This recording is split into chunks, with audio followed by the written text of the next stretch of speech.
Hi, chat. Test, test, test.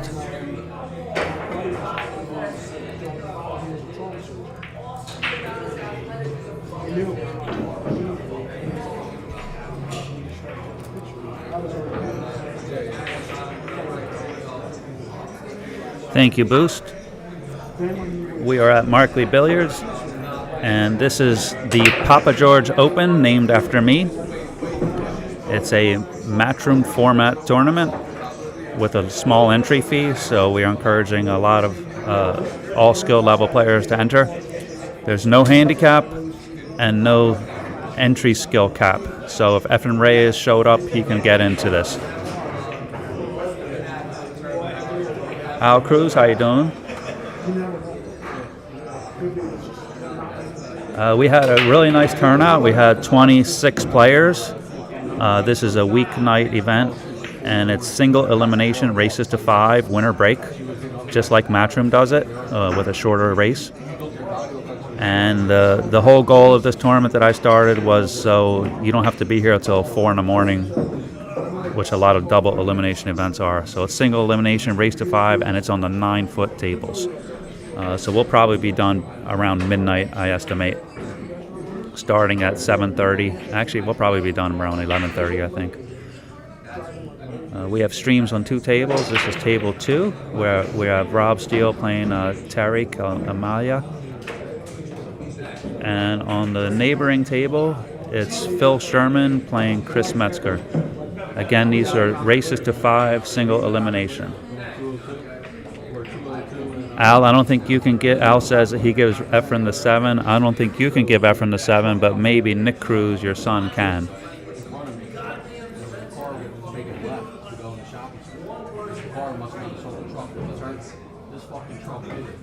I was in front of the truck, actually. I heard it hit, and I looked at my rearview mirror, and all this shit truck flipped. So I stopped and turned back around and back. We'll get some players in the booth. We're going to have so since it's single elimination, half the field will be eliminated after round 1. Maybe a couple of them will come do some commentary on matches. The other guy in the truck climbed out, the truck was upside down. Phil played a nice safety there, sending the cue ball behind that cluster. Oh, he snugged it right up against the cluster. Very nice shot. Chris is going to have a 1-rail kick.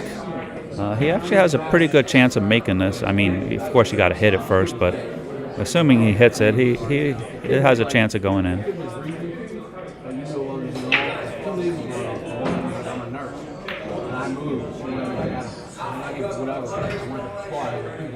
And we have a wide range of players that entered from Fargo ratings. I think we had around high 300s is the lowest level, and our highest level is about a 720. It's Russian Kenny. The entry was pretty reasonable. It was $40, and we had a $20 side pot. And I don't do Calcuttas because they take too long. Side pot accomplishes pretty much the same thing for 3 minutes of extra time instead of an hour of extra time.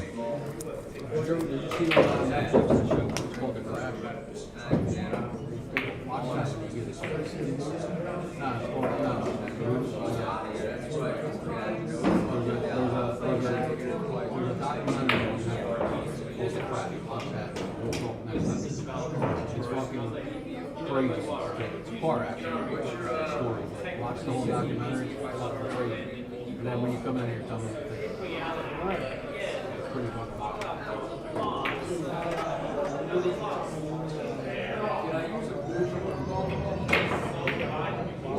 And we are playing Matchroom rules, which means everything is wild, nothing is called. And you see Phil just rode a few balls there.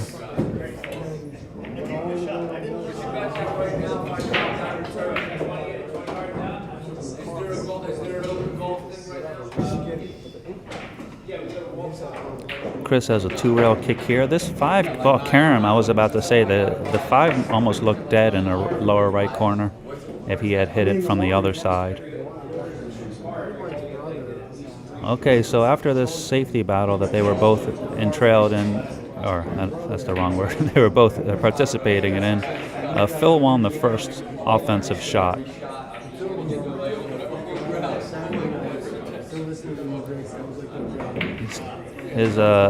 He's belly hooked here, so he has to use the bridge. And I don't know if the 9 is impeding at all, maybe a little bit. So he might go long 4 rail. Oh wow, I don't even know what the hell he was playing. Well, that obviously wasn't what he was trying to do, but I don't even know what he was trying to do. Oh, he was trying to leave the cue ball there and bank the 5 to the other side of the 9, but that was pretty weak. He had an offensive shot and could have gone around the table 1, 2, 3, 4 rails to get on the 6.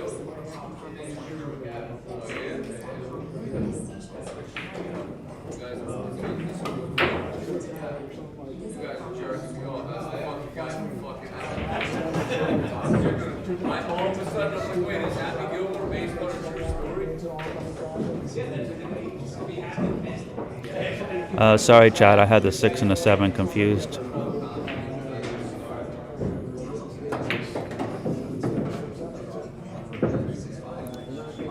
Now, Phil committed a rookie mistake. He hit that with high center ball and a slow speed. And that is, you're going to get a skid on that more than half the time. So for him to even attempt a shot like that's pretty weak from a player of his caliber.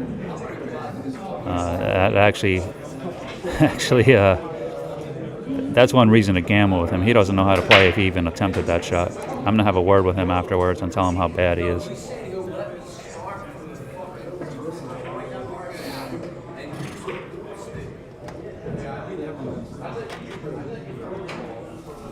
You guys want to commentate? Maybe. These two. You can switch between them. I'll put it on that one because it's looser. We play on these tables every fucking day, man. You guys. So.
All right, Phil has a chance to win this cross side. Oh, he had a cut. Nice shot, Phil.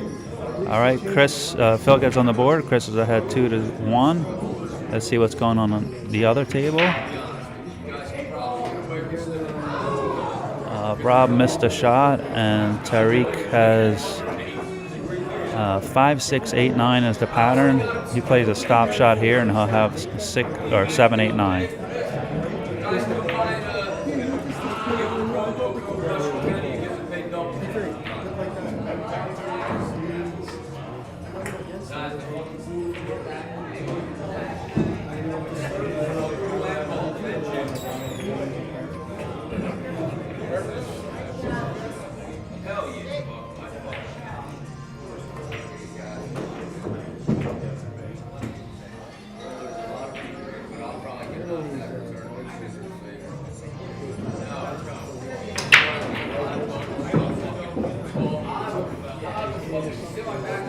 All right, Tariq wins the match 5-0. Nice job.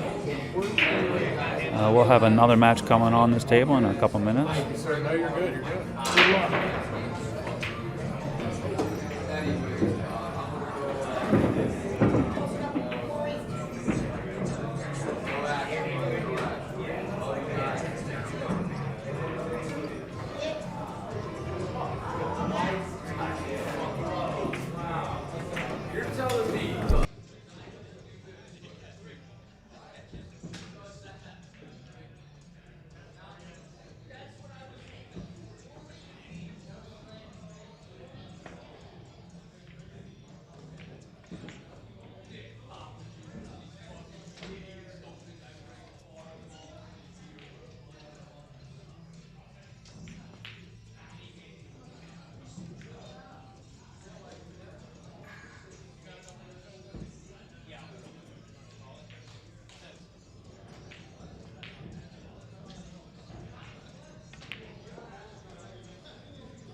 Is Phil gonna dog this shot? Let's see. No, he didn't.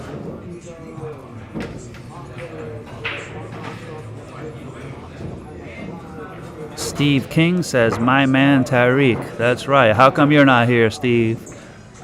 Let's switch to the other table. A new match just started between Doug Cogliano and Chris Hendricks.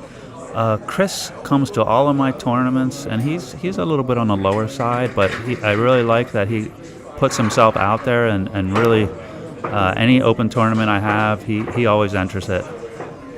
So good for Chris. That's how you get better, play against the better players.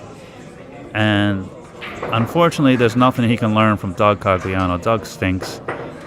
He's actually one of the co-owners here, and I love gambling with him. I might actually win the pool hall from him because he's so bad.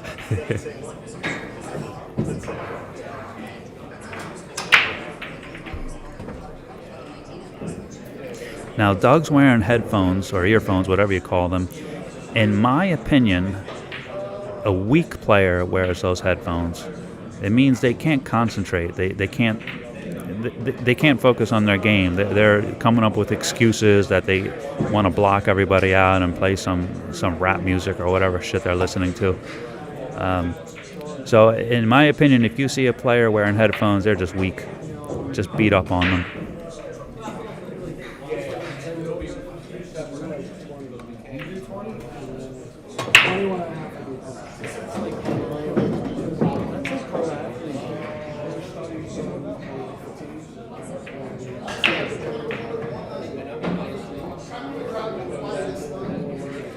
Let's take a look at Chris's game. I don't know if he can cut the 6 in, if he can see the right edge of it. If not, he can hit it full in the face and send it 2 rails to about where he's standing and leave the cue ball behind the 9. We are also playing Everything is Wild, so that could have been a 2-way shot. He could have tried to bank the 6-2 rails, and if he missed, he would have had a safety built in. But we are playing Matchroom format, and they don't call anything. That's the way pool should be played, because it encourages 2-way shots. When you have to call all the balls, the 2-way shots go away. If anyone in the chat doesn't like my opinions, you're welcome to come play some.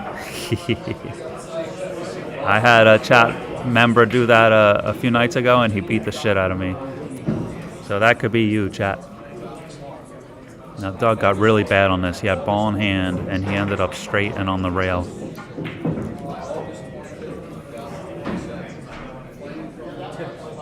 And that's going to lead to a really tough shot on the 8. Now he's got a really long, awkward angle shot on the 8. That's all because he played the ball in hand shot wrong. He really didn't think it through to make sure he was playing for an angle on the next ball.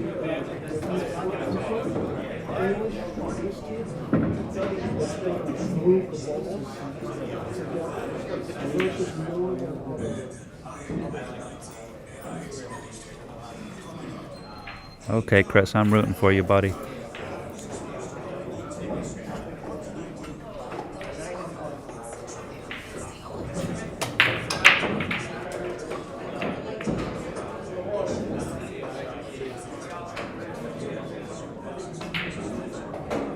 Nice shot, Chris. Very nice.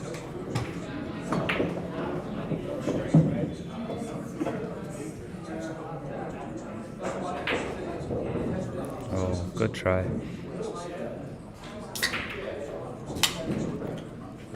Alright, Doug will probably make that. Let's switch to the other table for a minute.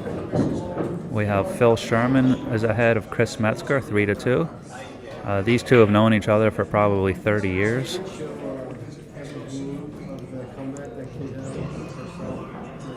Chris Metzger's dad actually owned this pool hall in 1989 for like a year or two, and then he got out.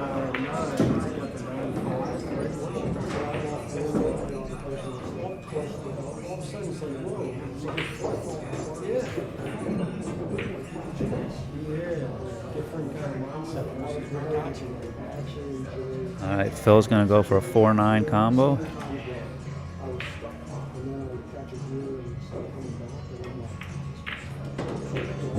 Oh, I thought he made that. That was so close. I really thought he made that, chat. So wait, on YouTube, can you see who's logged in to the chat, like the whole list of people that are in the chat? Yeah. No. You can only see them when they chat. So they have to comment. Yeah. You can't like look and there's a list. I don't think so. I don't know how. I was just wondering. Actually, I never checked because I was never, let's see, participants.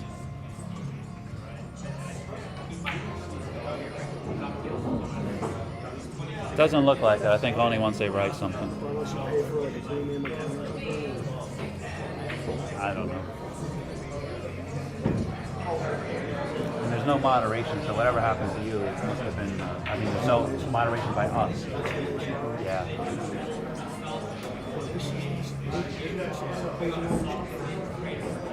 Who's perfect attendance, right? Yeah, I said that here, yeah.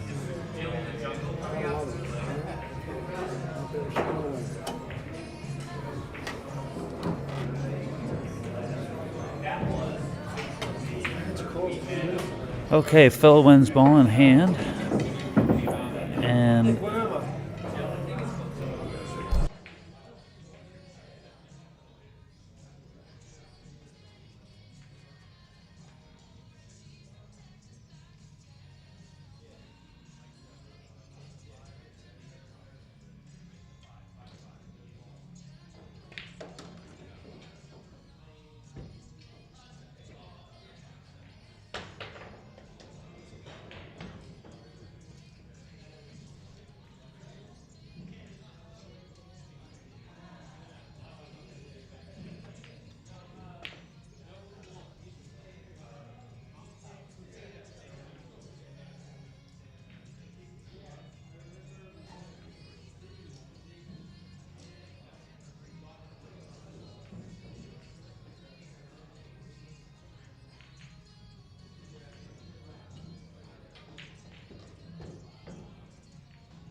Chat, we're streaming this on my personal account. We had some problems with the Markley account, and we're setting it up again. So this stream and maybe the next couple will be on my channel. And then once the Markley page is running again, we'll switch over there for next time. So we don't have the app.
All right, Chris and Phil are tied 3 apiece. Let's take a look at Chris's break. We are using the Matchroom break box, and the 9 is racked on the spot. We're doing the same thing as Matchroom. If the 9 goes on the break, it is a win.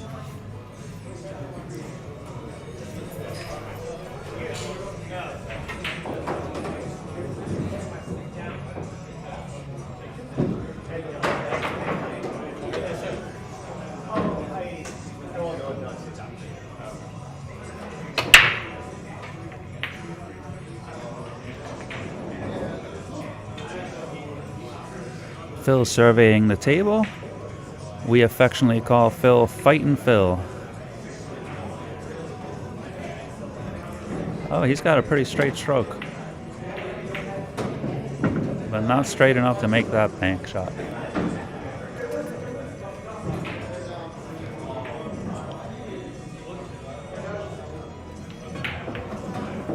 Chris is thin on this one, but it's a pretty easy cut if he goes rail first. But what's going to happen with the cue ball is going to get a lot of travel.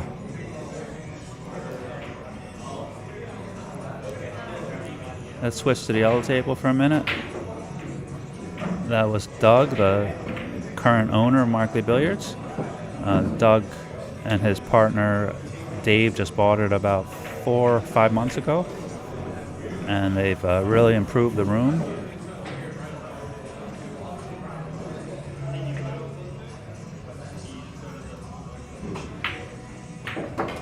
Nice try there by Chris. He left a really awkward shot for Doug. He's got a shot in the corner, and looks like the 5 in the side afterwards.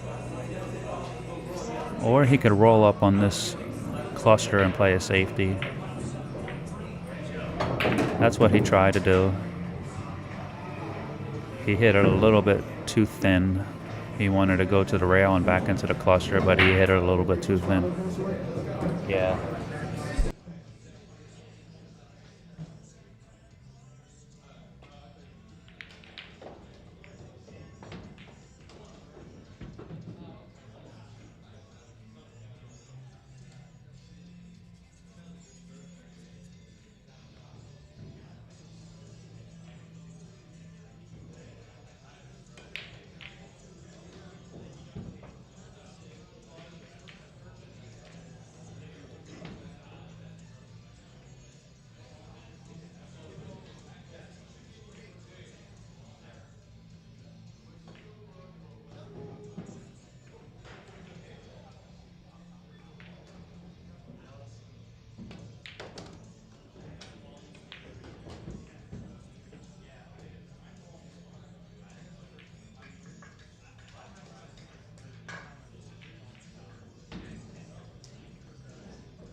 All right, Doug's back at the table.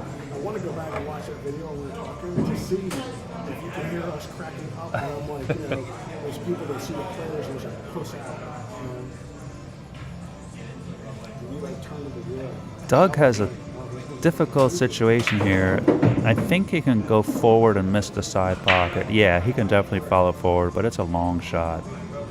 So he's got to roll this in and watch the skid, hit it with a little bit of outside. That was a great shot. That was a really tough shot, and he executed it.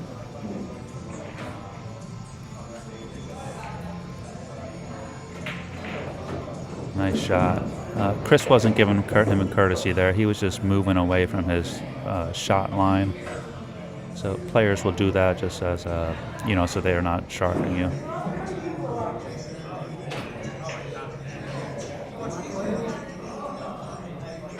He's over there on the table.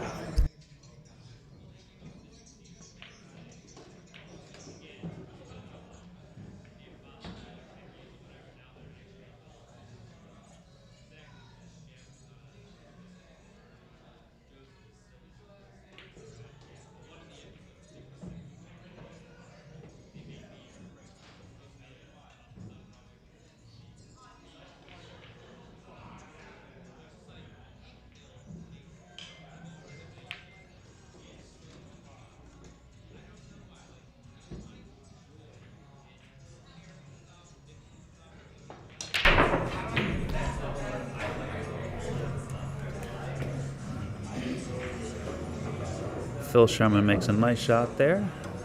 He has easy shot on 7, 8, 9. You have the bracket on automatic?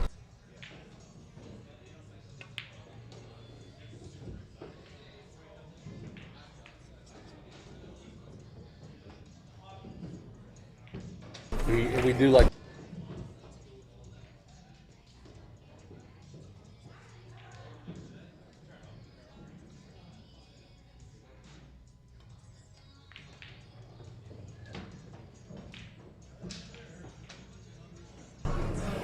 I have Dave Saracola with me. He's a new owner of the room. We have Phil Sherman and Chris Metzger. Dave, do you want to say anything about their game? No. I thought Dave was going to say that Phil Sherman sucks because that's what I said earlier. You should have seen the shot he took. He played a slow roll cut shot with high middle ball, and it skidded on him. And I said to the chat, why would he ever play it like that? That's what causes skid. Like, how can a player at his level not know that? And he played it that way. And I was like, if that's the kind of guy you want to gamble, he doesn't know what he's doing. First thing I noticed is Phil's really thinning out up top. You look from this view, look at the bald spot up there. I mean, it's pretty bad.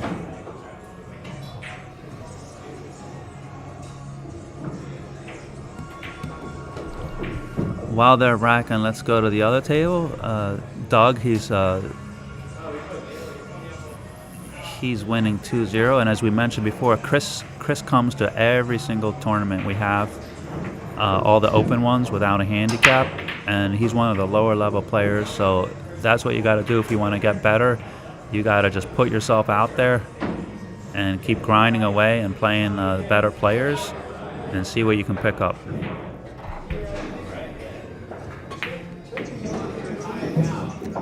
Exactly how I got better, Nick, by playing people like you. Better players. That's right. Al Cruz, I see you, buddy.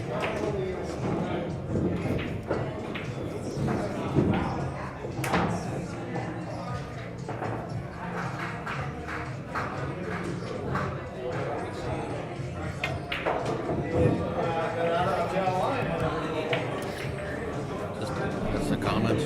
Yeah, that's it. How many people are on there right now?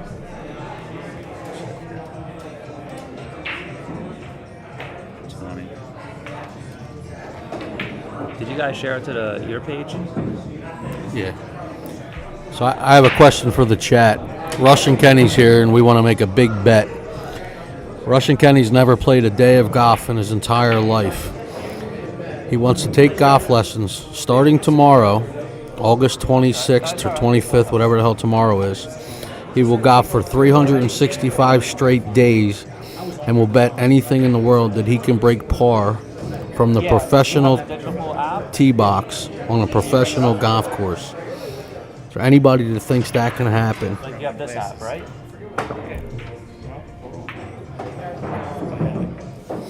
Like the actual app, not the website. Nick Cruz, I have a Yankees hat. I shit in it 3 times. So just go into the digital app and I'll be on there. You might have to you might have a button that says link me. If it does, then it'll do. No, not putt golf. If you have trouble, Real you can golf. just use the beads. He feels that he can break par 1 time from the professional tee box on a professional golf course after 1 year. John, you'll take the bet that Kenny can break par?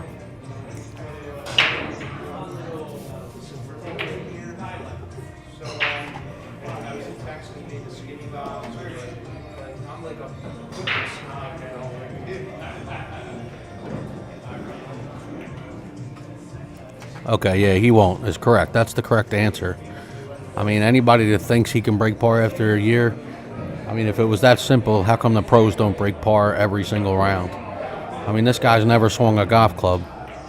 I did see him swing a pool stick about a week and a half ago when he snapped it into 400 pieces. He was pretty firm with that, but I have a question. I heard a little bit of that. Is he saying break par on a specific golf course or like any course in the world? on a professional golf course. Oh my God, I'm not even a golfer. I know that's not possible. And just one time, right? Not like as an average. He has 365 days to play at that same course every day if he wants, and he'll guarantee he'll break par 1 time. I don't think he has any idea of how difficult it is.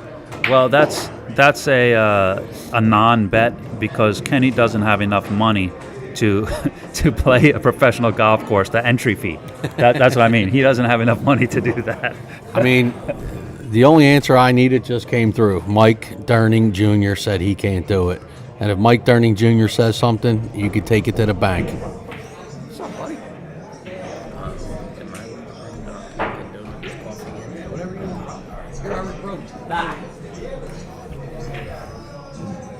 John Da Silva, how are you doing? John was on our stream a few nights ago, right? John was playing. Who did he play? Played a woman. The woman. Who? Right? I can't remember. John, who did you play? I'm drawing a blank.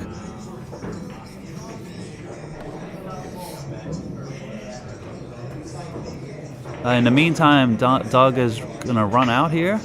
Let's see if he can hold it together. He didn't go far enough on the 8, so now he's going to have to go twice across table, which is a fairly easy shot being this close, but at this steep of an angle, you never know what's going to happen. Oh yeah, John, you were playing Mike Soller. Yeah, that's right. No, same thing. A woman.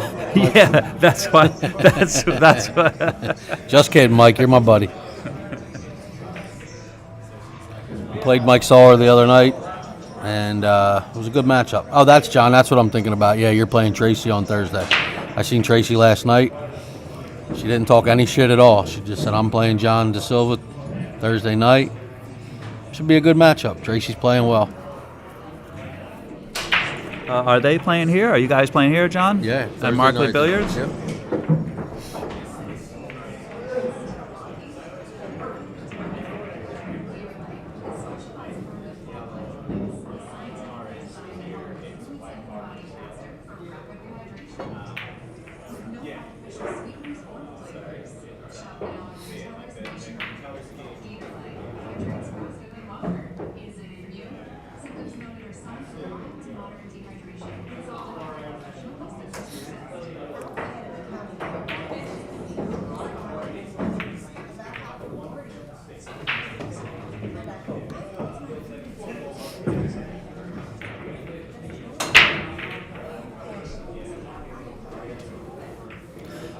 Dave, Doug's a vegetarian, but I think he ate some meat to be able to break as hard as he just did. What do you think? I think he eats meat when Brienne's not around. But other than that, he he's forced to eat that lettuce and stuff. I was telling the chat earlier, Dave, that I think pool players that wear headphones while they're playing, they're very weak. They can't focus. They're coming up with excuses to try to tune people out. And I prey on players that wear headphones. What do you think about that, Dave? I have a great set of earbuds that I love when I play. I wear them every time. Thanks, Nick. Well, that's why I beat you the past 10 times we played. That must be the reason. No, you beat me because you're better. That's all. If any of you people out there have a flower garden at home, Nick is the flower connoisseur of Norristown. Just call him up. He'll come over. He'll help you plant flowers. He'll sniff them. He's a really green thumb kind of guy. That's right, especially if they're yellow color flowers.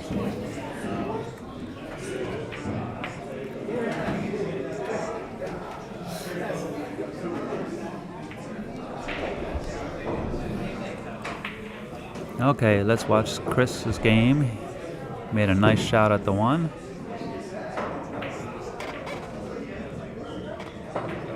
Yeah.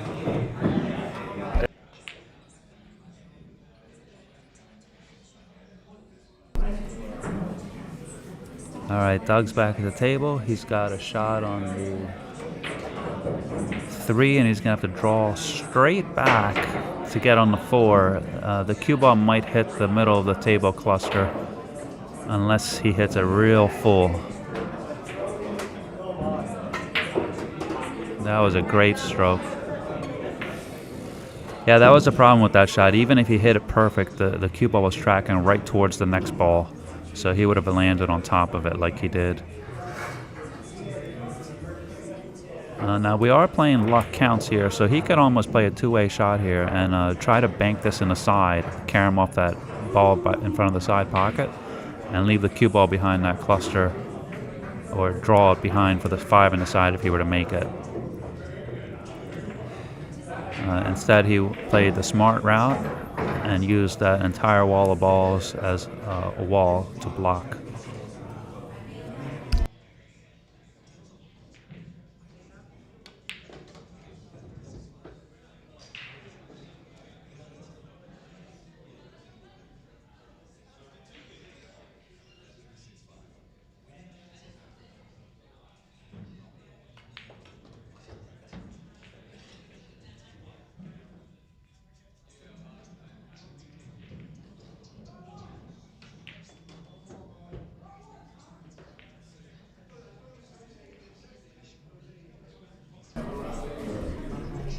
Let's check in on the other match for a moment here, folks. Oh boy, it's Hill. It's Hill, and Chris is on the 7, 8, 9. That might be the 6. I'm colorblind between green and brown, but That's a 7. 7. All right, thank you. That was kind of a weak safety. Even though he blocked it, he should have snuggled the cue ball up on the 8. But it's probably good enough for Phil Sherman.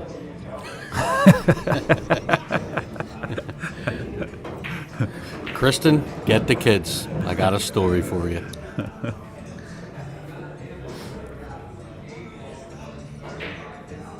Now Phil's measuring something. This is such an easy kick. I don't know what the hell he's measuring. All you gotta do is kick it. I think he's measuring to make it, Nick. You know Phil.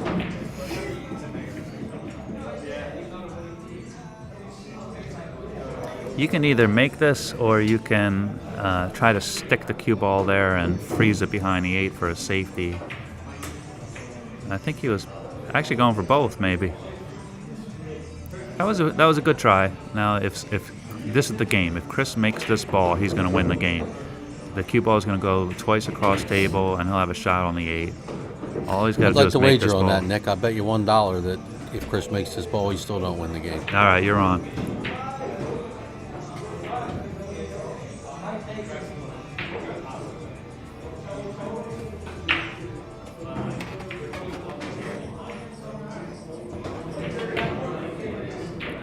Well, Chris just damaged the table halfway up the rail. So, What? It's 4-4. You said 9 balls, scratch that 8 balls, scratch that. We watched the last rack, but not this one. Yeah, Chris dogged the shit out of that. He hit it so bad. He hit it like Dave Sarkola would have hit it. Oh my God. Phil played safe. He laid the 7 on the bottom. I'm so glad. I'm so glad we have this on video. We gotta make that a short. Can you believe how bad Phil just made that shot, that 7? I'm so glad. I know Nick's making a lot of fun of me, but after those 2 shots, I might be the 3rd best player out of the 3 of us. I agree. Jesus Christ, these guys stink. Yeah, we definitely got to replay that shot. I'm gonna make that a 5-second short and put it on Phil's Facebook wall. We're gonna put it on loop on the YouTube page.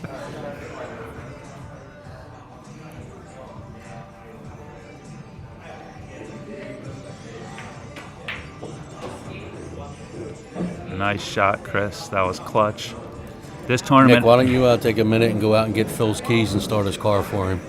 No, this is single elimination, so Phil's going to stick around and gamble now. Now, the question is, who's going to take his money?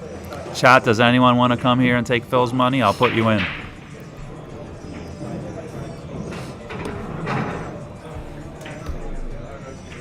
All right, Chris beats Phil Sherman 5-4. Nice shooting, boys.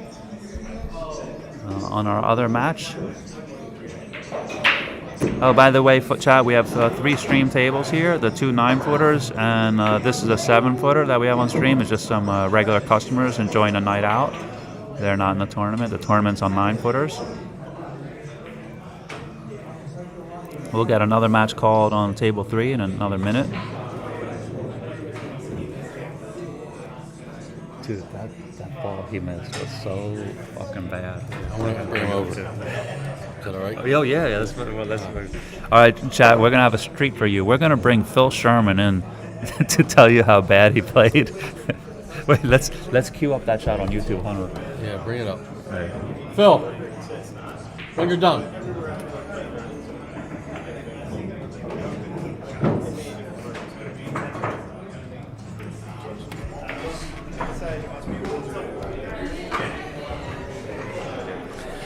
So, ladies and gentlemen, I'm here with Phil Sherman, and we're watching a replay of the 7 ball that was down the rail. Poor. Phil, tell them what happened here. That was pretty poor. That's all I got to say, right? I shouldn't have slow rolled it. Why did you decide to play safe? Why did I decide to play safe? Oh, I was trying to play safe. Oh, that's right. I just did a poor safe. Okay, I got you. And there you have it, right from the mouth of the horse. Okay. And we also have Chris Metzger here, Stone Cold champion. How did it feel beating a guy like Phil Sherman? It was not our best performance, but we muddled through. Muddled is the correct word. There you go, chat. We got Markley Billiards. We will call it like we see it. If you stink it up, we're going to tell you. If you play great, we're going to tell you. Russian Kenny and Mark Oh, yeah. All right.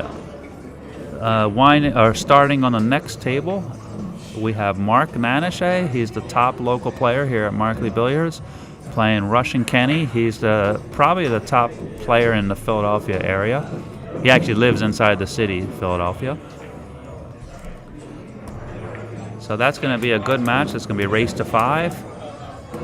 And that can go anybody's way. And interestingly, these two have been road partners. They traveled all the way to Florida from Philadelphia, all over the country. And when they came back, Mark Nanashe told me he will never, ever go in a car with Russian Kenny again or do anything with Russian Kenny again because he's the biggest pain in the ass on the planet.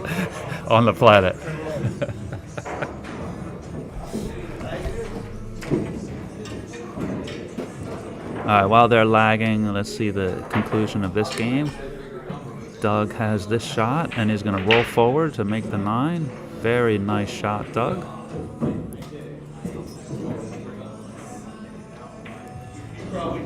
Chad, if you see Chris, tell him good job for playing in the tournament, putting himself out there.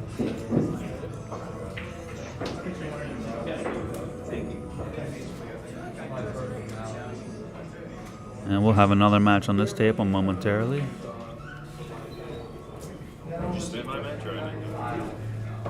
No, you guys do it.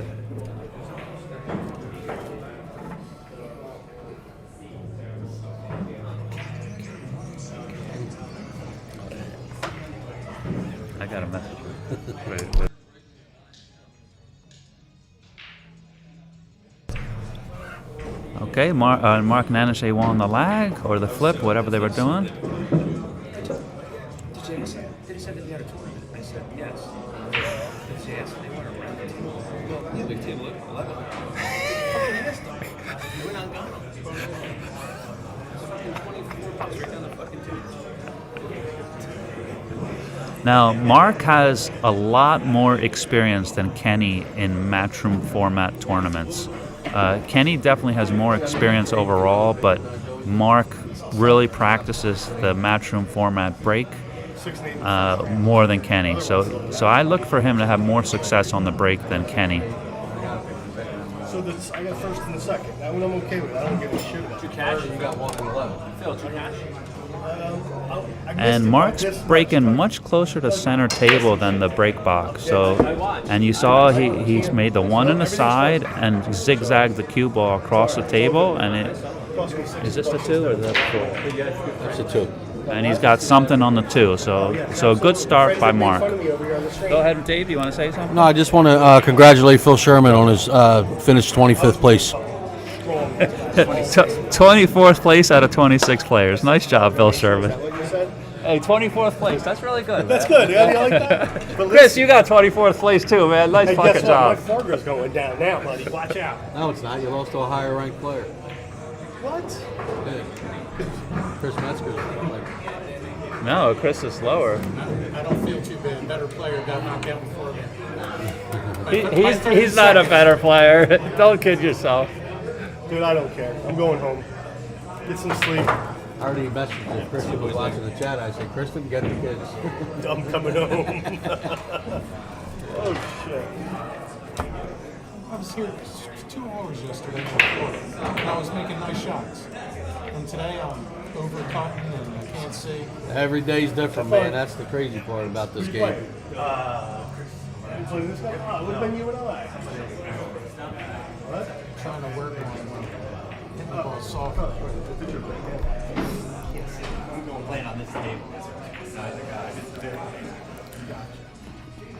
Russian Kenny with a good kick on the 2 ball, but it Watch out, John. left These it guys will open make for fun of you any Mark. chance they get. Papageorge, you hear Mark's a that? pretty John's solid ready for player. you. Comes in every day working on his game. Oh, Grisha. Oh, we gotta watch this. Oh, yeah, you gotta make fun of him. No, Grisha can fucking play. I'm not gonna make fun of him. I'm gonna make fun of you. Dude, you got action all day. You got action, man. You got I still action. would play you. I hope you were kind to me on your commentary. Yeah, we were. We We gave you a were. lot of good stuff. We did. Yeah. Thank you. I was talk so much shit on Doug, but I said Chris is awesome. He comes to every event. He puts himself out there. I love the Papageorge Yeah. tour. Waiting for it to expand. Next Monday, 950 and under combined Scotch doubles. I'm no good on Mondays. Okay. I coach my girls You know Monday and Wednesdays. today's Monday, right? You know that. Yeah, but I had committed to this before his schedule came out. Anybody out in the chat, we haven't posted yet, but next Monday night, we're going to do an 8-ball race to 4 on the bar table, single elimination partners event, 950 and under combined partners event. A couple of the lower rated Fargo players have been looking for an event, and we're trying to put something together for them, get everybody in here. Again, next Monday night, 7 o'clock start, 6:30 registration, 950 and under on the bar boxes, combined partners. If you want to get in, just be here by 6:30 to sign up.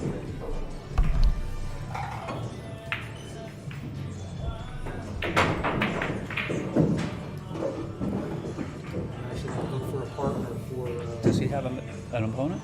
your 1150. I don't know who's supposed to play. Anucci. He's probably outside smoking.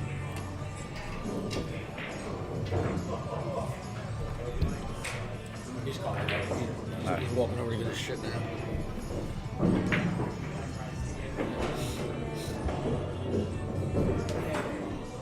Okay, really nice start by Mark Nanashe.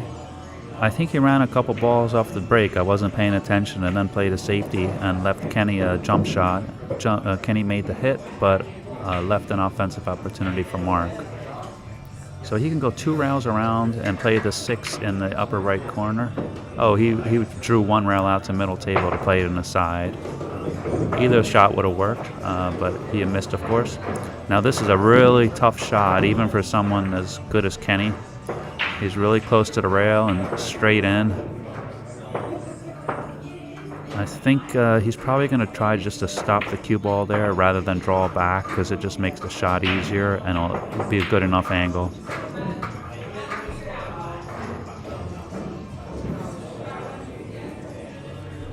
Now here I look for Mark to go offensive. He can go around the table.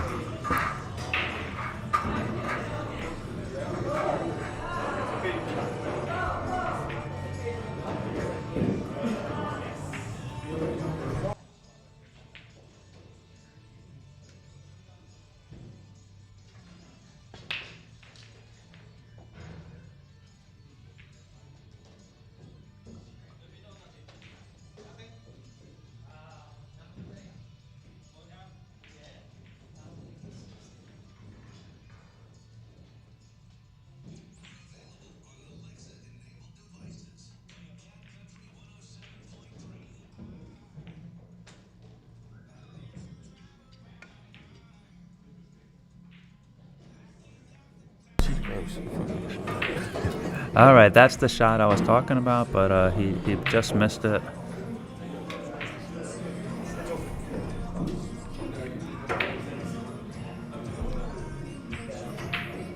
Kenny's looks like he's going to have a really nice opportunity here. He can play the 5 in the side and a 6 in the corner where he's standing, or probably play a 6 somewhere else the way he was cueing at. Yeah, he had a different angle. Now here he can either get straight on the 8 and draw straight back for the 9, or leave a sharp angle on the 8 and send the cue ball either 3 rails around the table or twice across. He's going to have to decide which way he wants to go.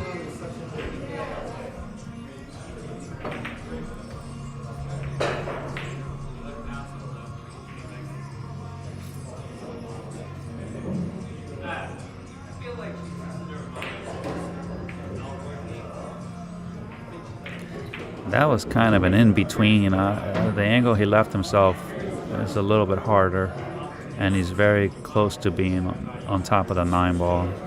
I think that ball might have popped or skidded a little bit. I think he expected to get more motion out of the cue ball. And that's why he got bad position on the 9.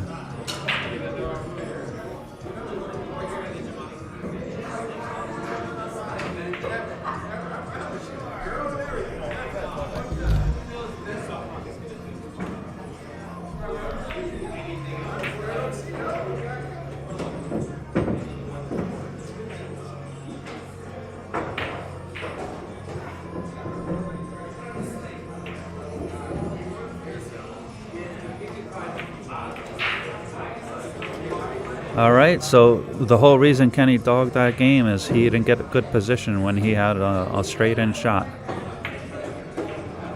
So he's gonna think back at this, even as good as he is, and he can make a lot of nice shots. If you're not on a good angle on the shot, it's gonna catch up to you.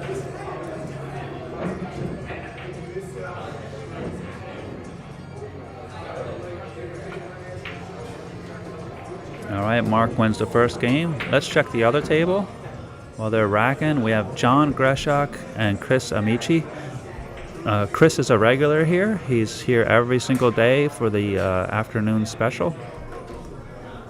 You want to talk? Oh, water, please. Water, please. Thank you. And John Greshak, I've known him from Drexel Billiards. He started coming in, I want to say, maybe around the year 2000, 2001. And I lost touch with him. I don't think I've seen him in about 15 years. I think he had a family and a kid and stopped playing, and now he's starting up again. So I haven't seen him in years.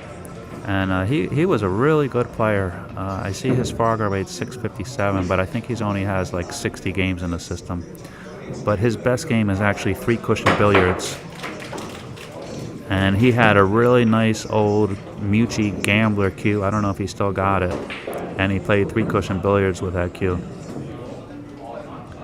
So if you ever seen John Greshak play, ask him to play a game of 3-cushion billiards. That's an awesome game.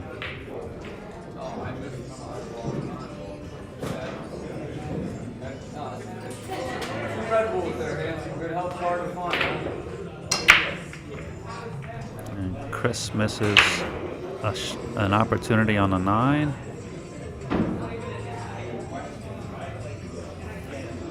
On the other table, we got a really interesting situation here. It looks like Kenny just called out a foul jokingly, but I think probably no matter what Mark decides to do, it's a good chance of being a foul.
I've been playing pool a long time. I don't think I've ever seen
I just took a walk around the room, chat. The room is packed.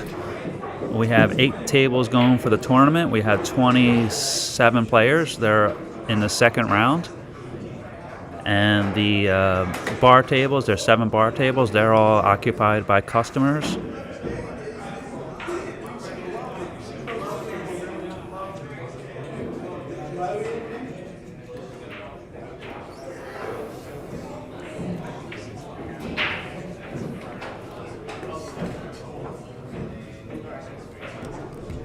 Now this is what Mark's got to do. He's got to take every advantage that Russian Kenny gives him and come out to a strong lead, because Russian has a lot of firepower, and you got to take it when you can get it. 2-0, Mark ahead. Let's check the other table. They're racking also. Their phones must not be working, so I don't know what the score is on this table.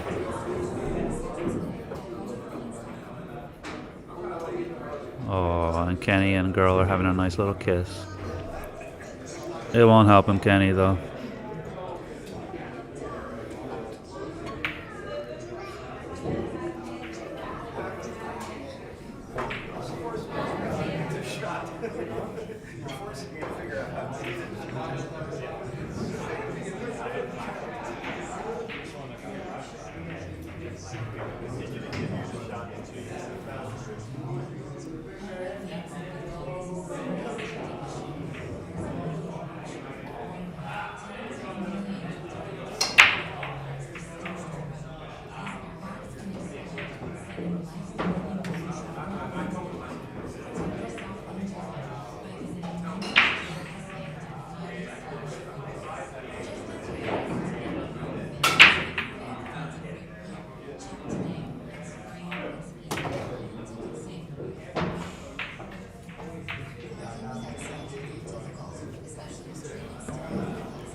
Okay, Mark missed. Let's watch Greshok's game a few minutes.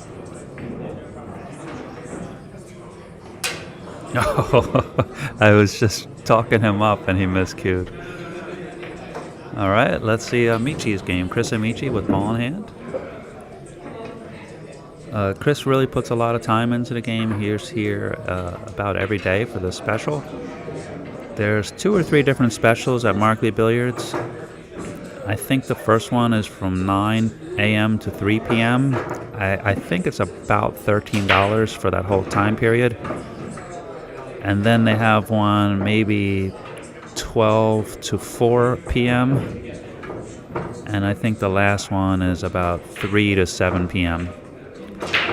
So all of those are $13, give or take $1. And the first one is for the longest time period. So you can save quite a bit of money if you ever have a day off and you want to play in the afternoon, or you're retired, or you're a degenerate like me, or you're a trust fund baby. You name it, you can save some money in the afternoon.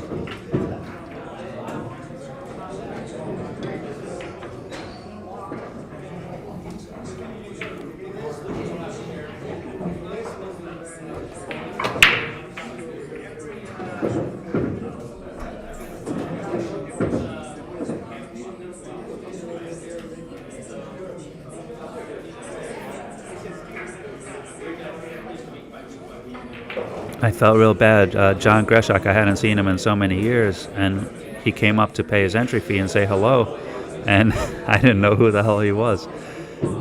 And then when I looked at the list and I saw John Grishak, I was like, wait a second, where is this guy? And I called him out and I said, come over here. And I said, I'm so sorry, I didn't recognize you.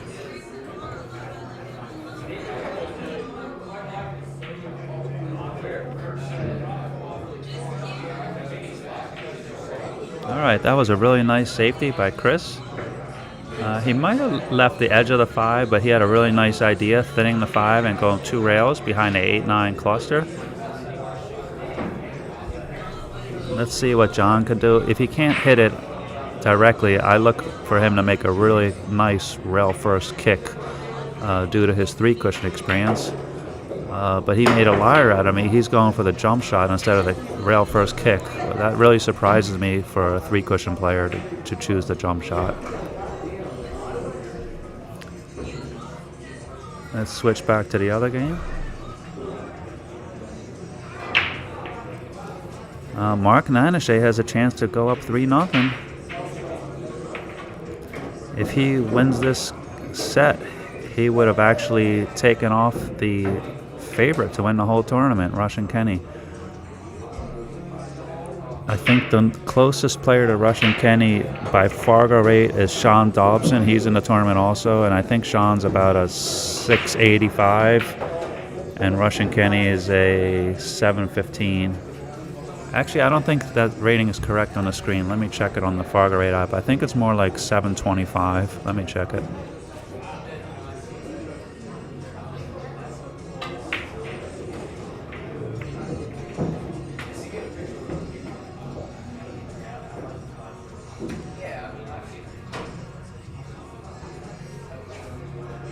Okay, the app showing him as a 713. I'm pretty sure he was about a 725 a year ago, so he must have gone down a bit, or my memory is wrong.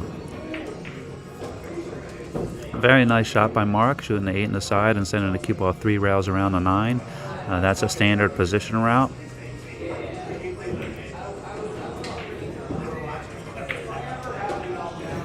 Nice out by Mark. He comes with a 3-0 lead. Let's check the other table while they're racking.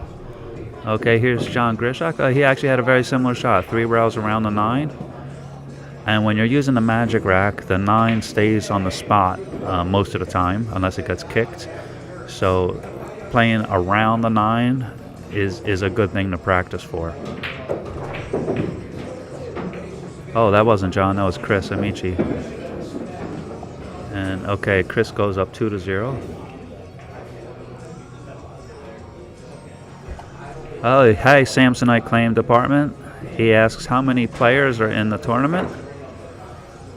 We had 26 players.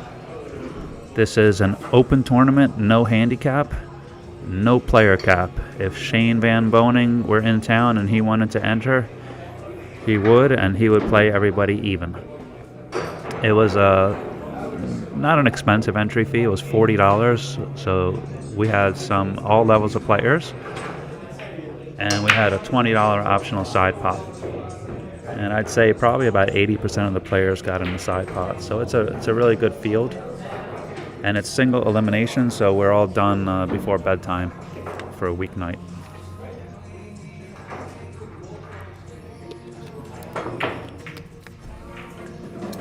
Samsonite asks how many players are in the Fargo rate system.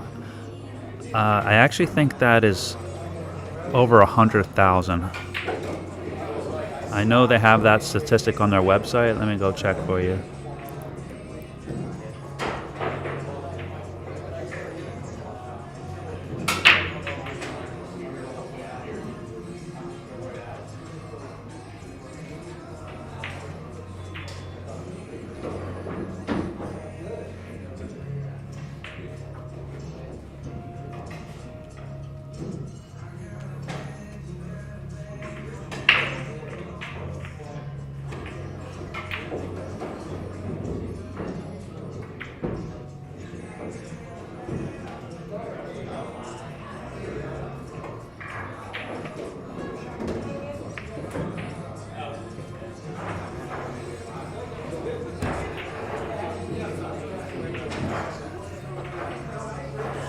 Samsonite, I just went to their site. They used to have something at the top that said X number of games and X number of players, and I think it was actually live updated.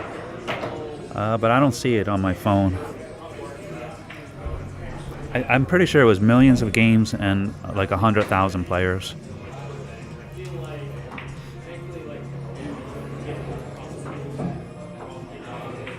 All right, Mark has a really nice chance to get to the hill 4-0 without Kenny winning a single game.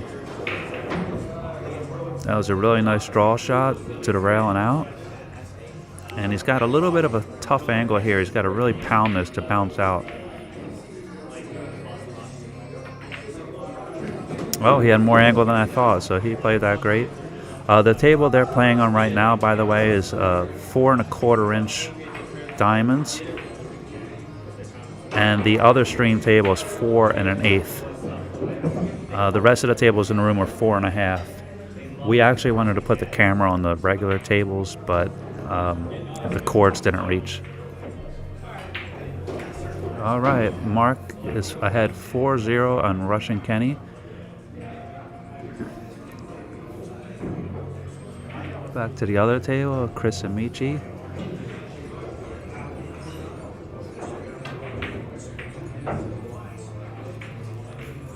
He played a really nice safety there, hiding the cue ball behind that ball. Looks like John's gearing up to masse this.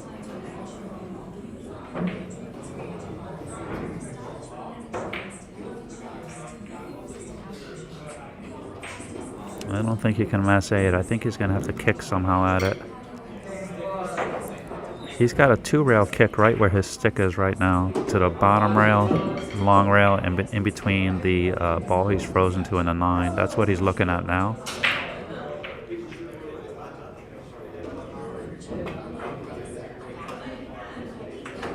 Very nice shot. And John is an excellent 3-cushion player. That's his main game. So he knows those kicks very well.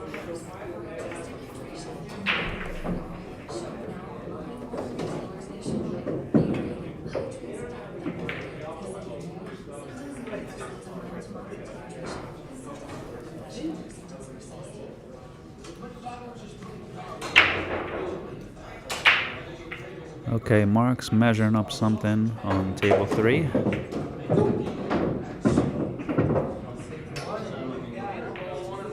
He's got a really thin cut on the 1, and he's going to send the cue ball flying. He's trying to figure out where the cue ball is going to land. Very nice shot. I actually think that, was that what he was pointing at, chat? Yeah, that was a nice shot. We have Danny Boy joining me in the chat. What do you say, Danny Boy? What's up, chat? We got some powerhouses here today. Some good pool happening. Danny Boy, can you believe the score? Mark and Anashay is winning 4-0 over Russian Kenny. Yeah, it is impressive. Whenever Mark plays me, he doesn't give me a centimeter. He plays real tight pool when he plays me.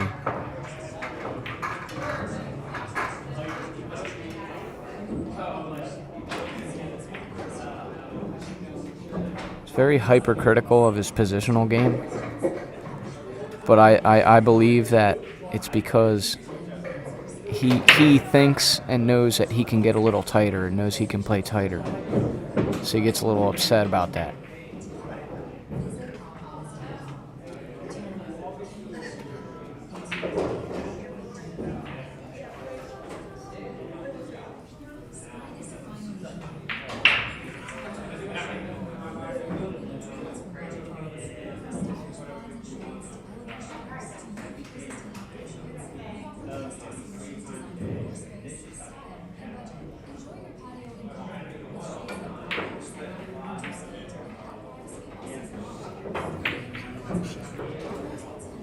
Looks like he just shit the 5 in. Can still see the 4.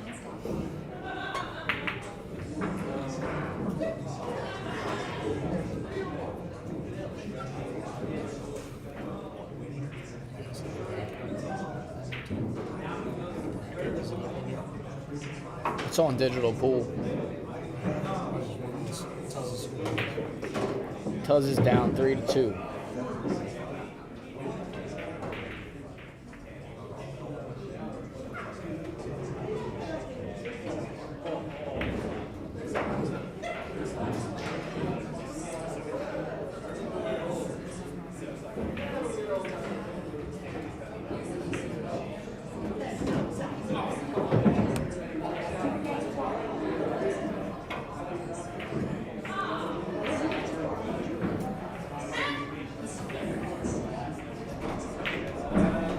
All right, let's see if Kenny can win the game here.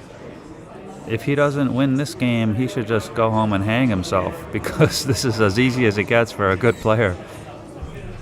I think even Danny Boy sitting next to me can get out from here. Nick has some high hopes for Danny Boy.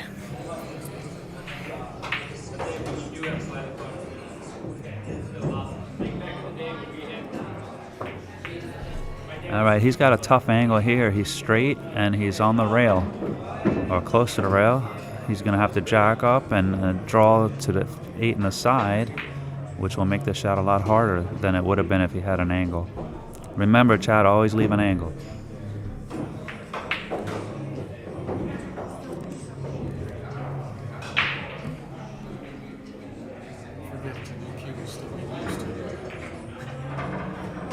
Chris, that was just on the stream, says Kenny has a new cue he's getting used to. Chris is being kind. He's just making excuses for Kenny.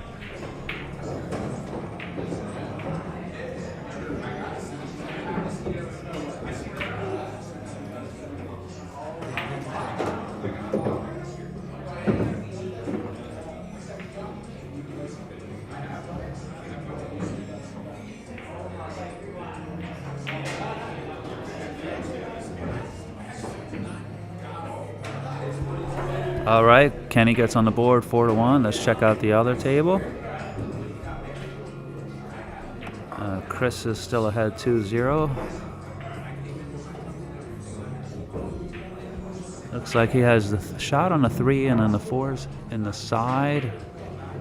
And then the 5. They're all laying on the rail there, so it's tricky, but if he gets good on the 4, he should be in pretty good shape. I think the 4 can go on the side. What do you think, Danny Boy? Can the 4 go on the side? I do believe it. It goes past that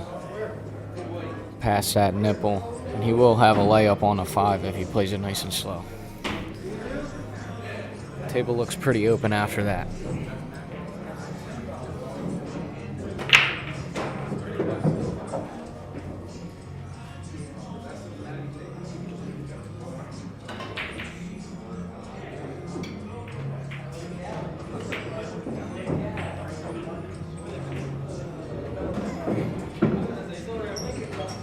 I don't know if that angle's good or not. I can't tell.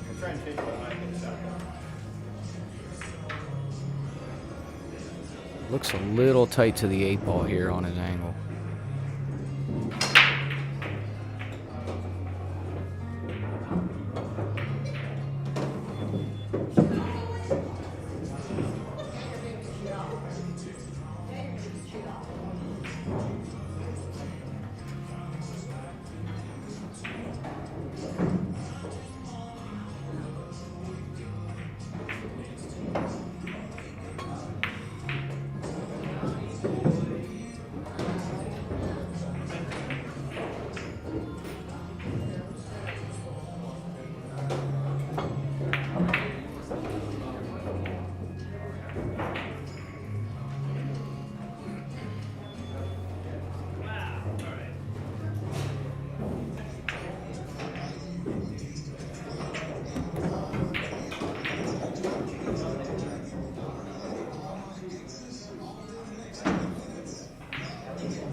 Okay, Chris dogs that. Let's check the other table.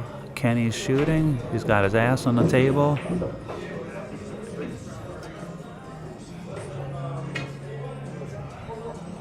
Is that the next ball? Yeah, 4 ball. Okay. Cuts in the corner and lays This up is for 6. 6. All right.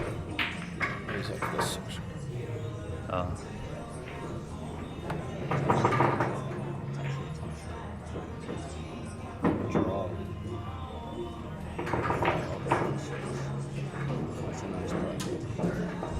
He played sort of a drag draw there to hit it with a little bit more speed, but then when it got to the ball, it slows down and spins it in. That way he's less likely to have the table roller get him or a little piece of chalk or anything like that.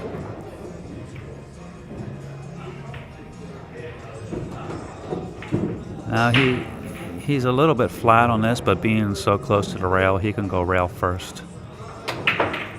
Excuse me, so close to the pocket.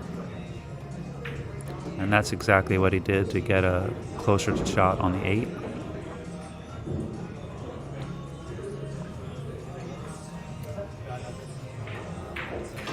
Danny Boy, I mentioned earlier that these two went on a road trip about 2 years ago for I think a month, and when they came back, Mark said he's never fucking talking to Kenny again or setting foot in the car with him because he's such a pain in the ass. True story.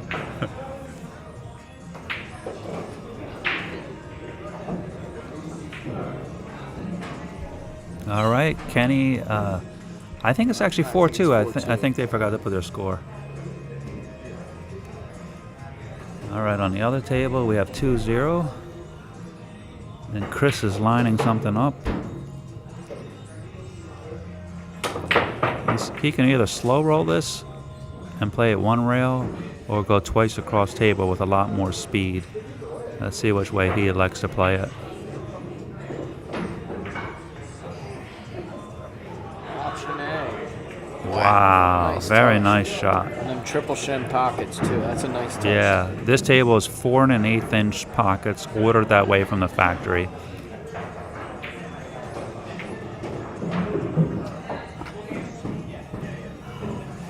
Did you win your match? Nope. No. Raphael is behind us. He got butchered 5-1. If anyone wants to play in bank pool, Come on now. you can come on down and get played bank pool.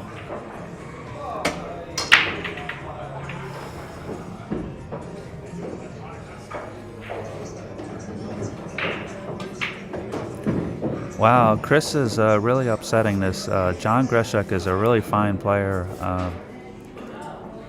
and Chris is beating him 3-0. So that's a nice lead for him. He's got to bear down and close out this match. Don't get comfortable that you got a 3-0 lead on a race to 5, because Greshek could turn it around at any moment. Just like Kenny did at this other table. Mark was winning 4-0, excuse me. Now it's 4-2, and Kenny's within striking distance. Now Kenny didn't want to bump that 9 the way he did, and it caused a cluster.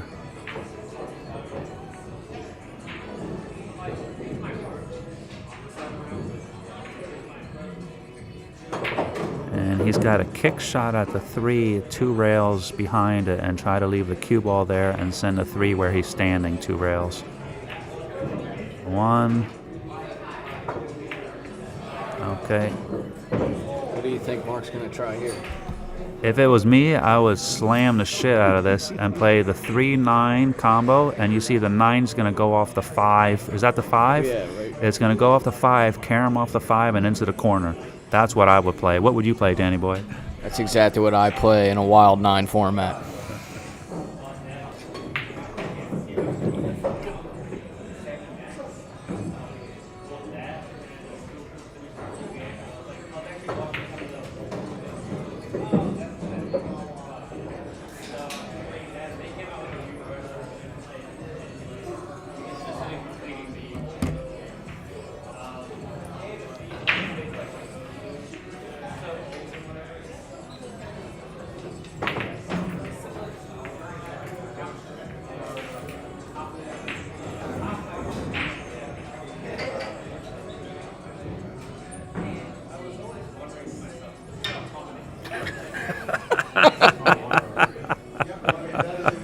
Could you say dog, dog, dog? Arr, arr, arr.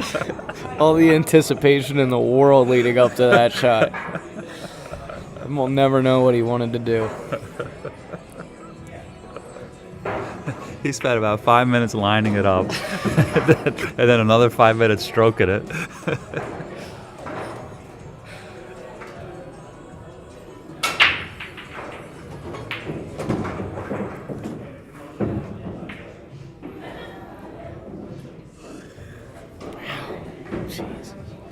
I don't think he wanted that to go in. No, he didn't. But with this format, you can play two-way shots there.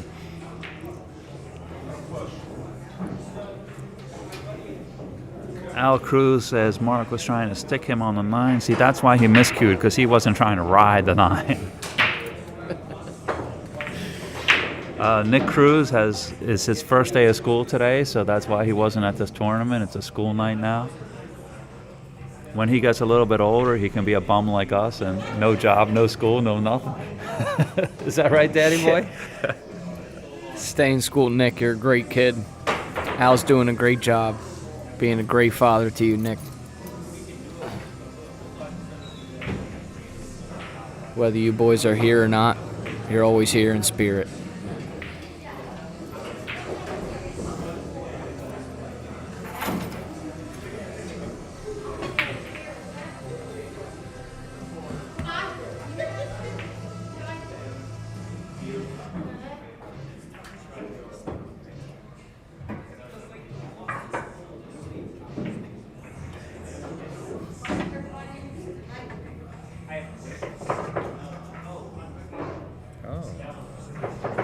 People I may know. Look at that. That's fucking nice.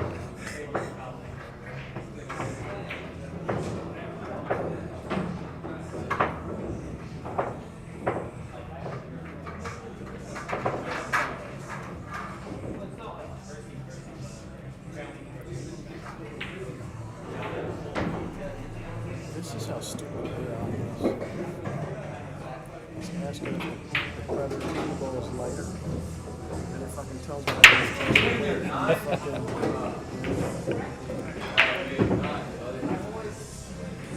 It's all over the place.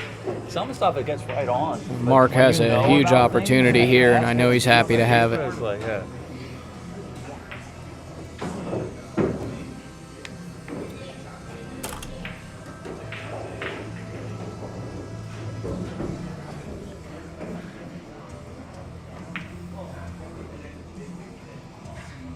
So in the next 3 minutes, Kenny's either going to be barking up this whole pool hall for a game, or he's going to be trying his best to close this set out. It all depends on what happens here with Mark's run out.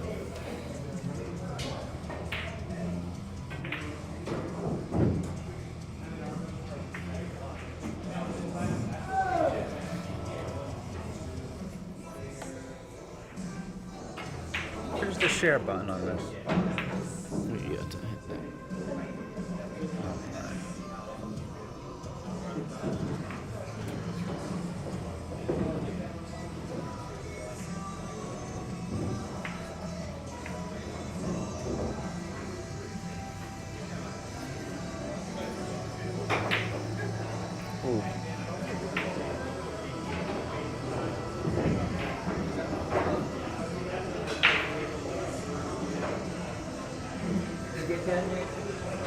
He spelled it Riesling. That was Doug. Yeah. I would have wrote Danny Boy. Yeah. Hey, does he? What happened? 5-2. You won or lost? Let me check. You got him? No, he got Oh. Don got hold him on. 5-2. on the first two. No? Oh, it's already there. You and Don, right? Yeah. Okay, he got it. He won 5-2? Yeah. Okay, thank you for letting us know.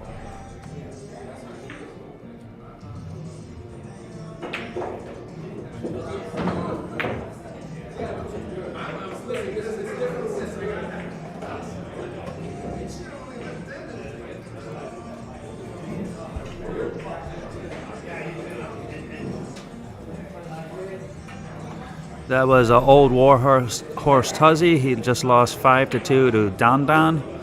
They're both regulars here at Markley Billiards for many years. Tuzzy's been a regular for 100 years. They built the place around these.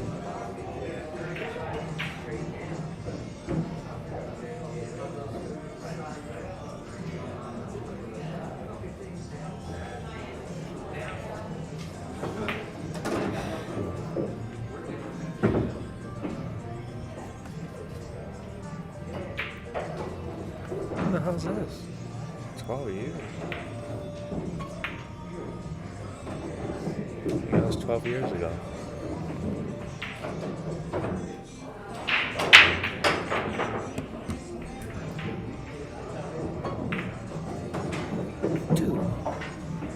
jump banked that 7 in. Oh, I didn't see it. Oh my God, what a shot. What a shot by Mark Nanase. Jump banking the 7 into the corner. The talent in this pool hall is unbelievable. People come from all over the place just to come to this one location to play pool and banter and have a good time.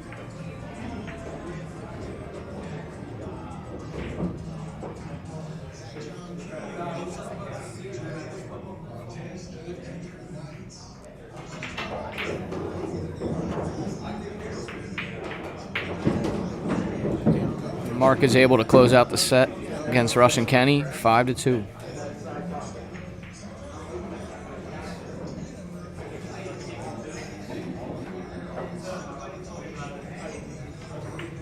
I think it's the mustache Mark has right now. It's doing it for him. What do you think, Nick? Yeah, that was a real well played set by Mark. He got ahead 4-0. Kenny tried to come back on him, but it was a little bit too late. Too little, too late. And that's what you got to do to beat a good player like Kenny. When you come out with a lead, you got to keep the gas on. Never let up. Big jump. All gas, no brakes.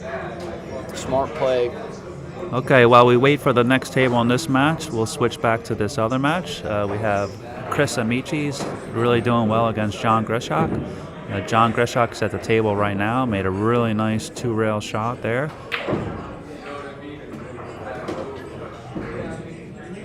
And the 4's tied up with the 8. I think it passes.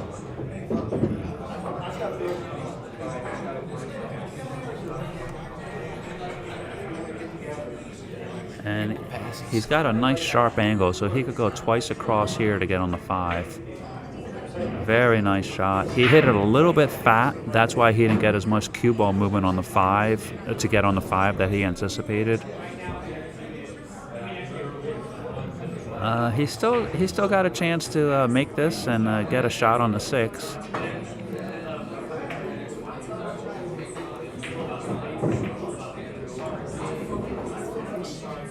Two-way. Yeah. John De Silva says, "Hey, Danny boy, when are we playing?" Do you want to answer him? John, I'm going to Tennessee, but we can play whenever I get back, brother. I'd love to play your good shot. What's that? I try not to, honestly. I don't like traveling.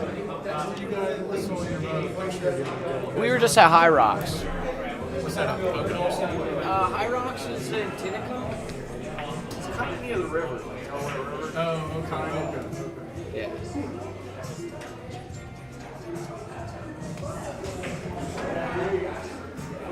Yeah, John, I go to Tennessee. I leave Wednesday, and I come back Sunday. So anytime next week works, or next weekend even works. Play some heads-up pool on a 7 or a 9 footer, whatever you want.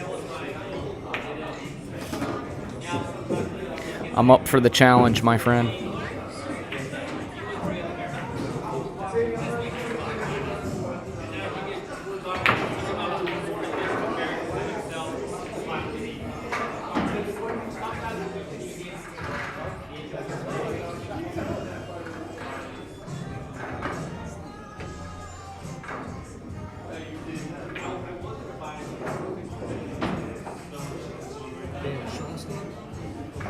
Play Bobby Hodge, man.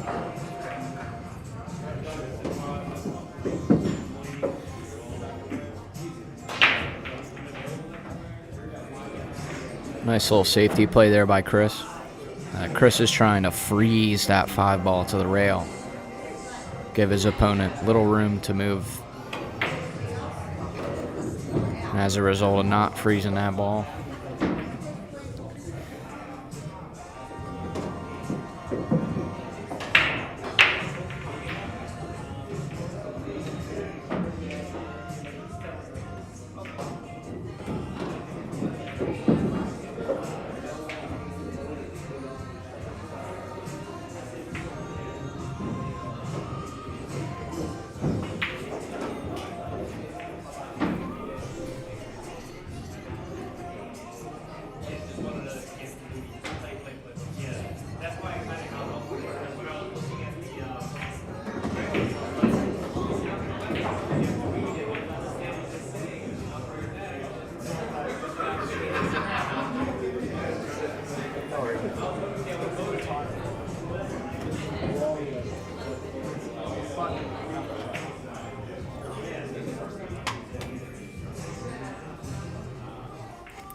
Pulled it out, Mark. God damn. Ugliness. Yeah.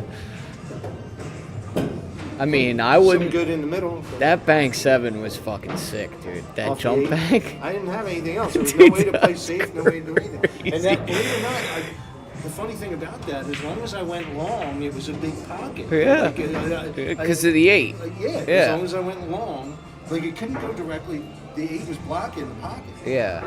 But If the you 8 went made the long, it pocket- bounced into it. If you went long, there was a lot of ways it could go in.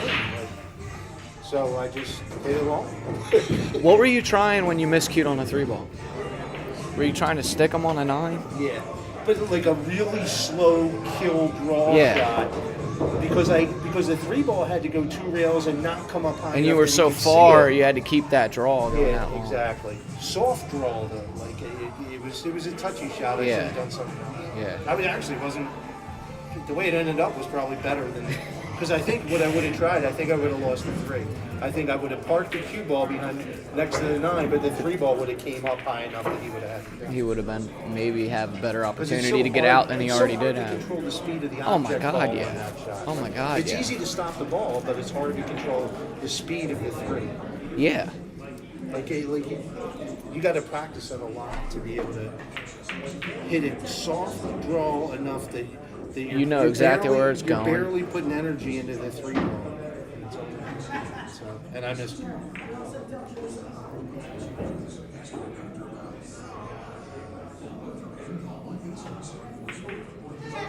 He's got new equipment and some other stuff. Like he wasn't playing as well. See? Told you.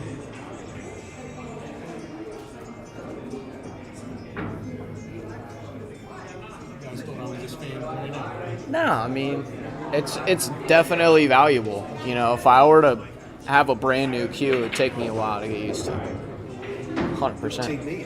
I don't know how y'all do it, like switch shafts. I I've been use the using same shit. shaft for like 10 years. It now. takes me when I even went to the G-core shaft back to the stock shaft because my stock shaft broke and I had to get it fixed.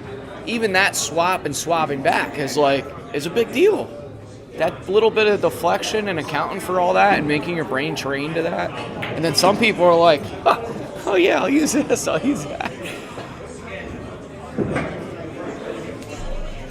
He was explaining he wanted to stop the 3 and send the 3 up table. Oh, he's playing Stop the safety. cue behind the 9. Why do you ride the fucking 9, man? Because the 9 was off angle. There was It was. nowhere. Did it go off the 5? Yeah, did it go off the 4? I think. It didn't hit the 5. Only Nick Bobbitt would be like, why did you ride the 9? Like, are you fucking insane? He's crazy.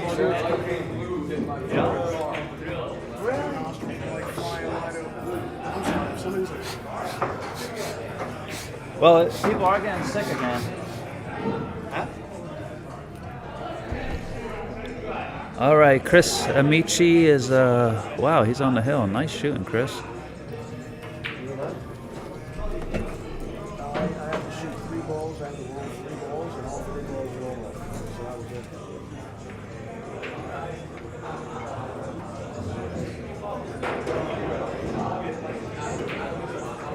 Okay, another match just got called on the table next to this. Let's see this shot here. You did or he did? Yeah. Like literally, you shoot like the 6s here, and you just have to come back before the 7 is when you get the 9 balls come up, start the spot, and hop in the 7 from over. So you have to go one way up, one way up. And he hit it. And he knocked the 6 out. I don't know how the fuck that happened. Like with a stick or something? Like with the keyboard, it's hanging in the hole and somehow he hit the point and knocked it to the side. And it didn't go in. I'm like, oh, this table like falls off the fucking top if you just like that. And then he missed the 9 ball. Left the cue ball like literally just where the 2 ball was, and the cue ball, but put the cue ball in the way. So I roll it. So I roll it, hit it because it rolls out. I had a 2 ball. Like, man, every time I broke, I had a chance to win. And I don't know where my cue ball was going. I don't know if it was blue or if it was retained, but I had a long 2 ball when I had to roll. And I rolled off. And then last game, he missed the 8 ball. knocked me on the rail. I had to shoot the eight ball beside the window. I made it last straight in.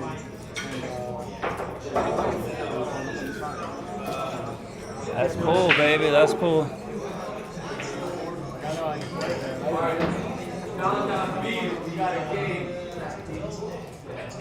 should talk to these guys about getting a commentator booth when they go upstairs. You know what? I like being out in the open, but like everyone can, sit and do that. It feels like hiding away. It was like, but I see pros and cons for both. Sitting there for the keep down here too. Yeah. They should figure out, put the small tables down here, make room for an exhibition table or something. Yeah.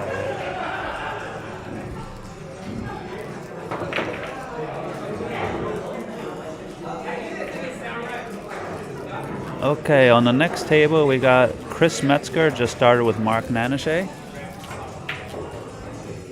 Chris's game is improved with the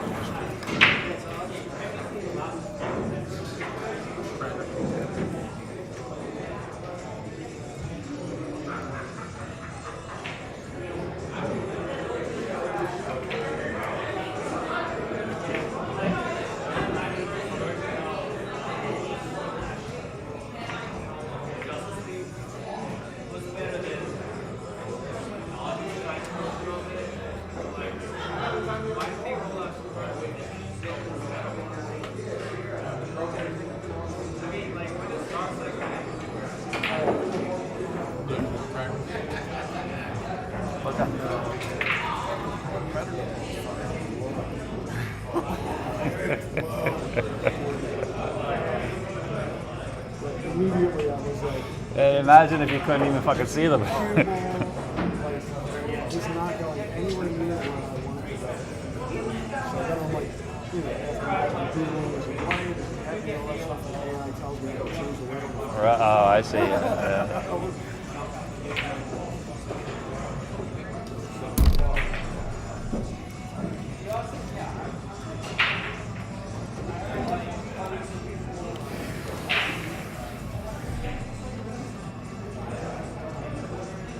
Yeah, next time make it on a Tuesday or something. They have the league on a Tuesday night. That's right. Oh, Wednesday would work, yeah. Yeah, Monday's the only day I'm like literally locked in, all sorts of shit already.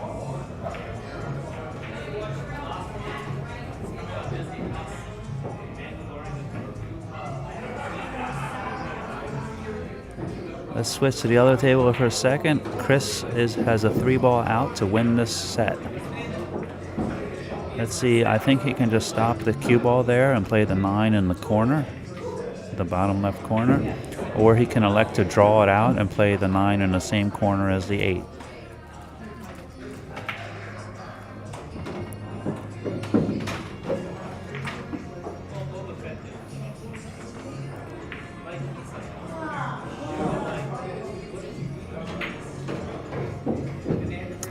He had an angle that I didn't see, okay, but he ended up pretty bad on this.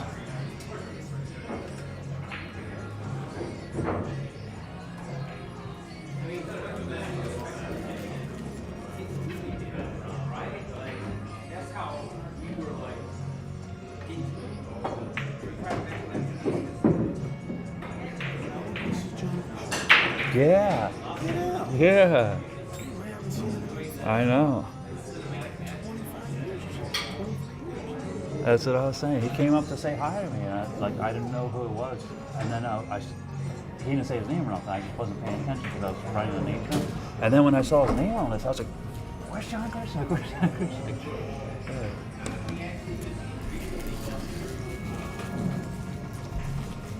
Wow, he's got a tough shot here, stuck in the jaws of the pocket. That was a good try. Oh, go in. It counts. It counts. Oh. Alright, now I would not give courtesy on this shot.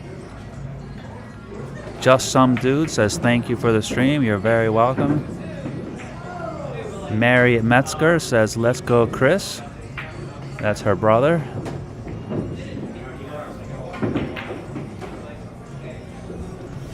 right, Chris ends up winning 5-1 against John Grishak. Very nice shooting, Chris. Chris is here every day. He puts a lot of time in. Grishak will definitely be back. He's a really strong player. And right away, we're going to have another match. It's going to be Don, who's a local Filipino player, and he'll be playing Chris. Chris is going to take a quick break. On the other table, we have Mark Nanashe, one ahead of Chris Metzger. There's 3 Metzgers. There's Chris on the stream right now, Mary in the chat, and they have a sister, Laura. And Mary is definitely the best of the 3. Laura is second, and Chris is third.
Rush hour from Jersey, you know.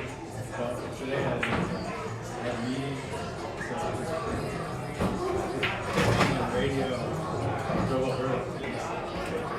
Hopefully playing up some more. Not a lot of no, and there's no night there. One round.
All right, I just was talking to some of the crowd here. I hope the chat's enjoying it. We have Mark is leading 4-0 over Chris Metzger. Are they finished or he's just hitting balls? I'm not sure. Oh, they're finished. Okay. So Mark wins 5-0 against Chris. Mary, ouch, says Mary. That's her brother. Mary, you should have been here playing. You would have beaten Mark. Mary taught Chris everything he knows, but not everything she knows. On the other table, we have another Chris Amici, playing Don Don. Dan Slater, how you doing, buddy? He says Mark's a beast.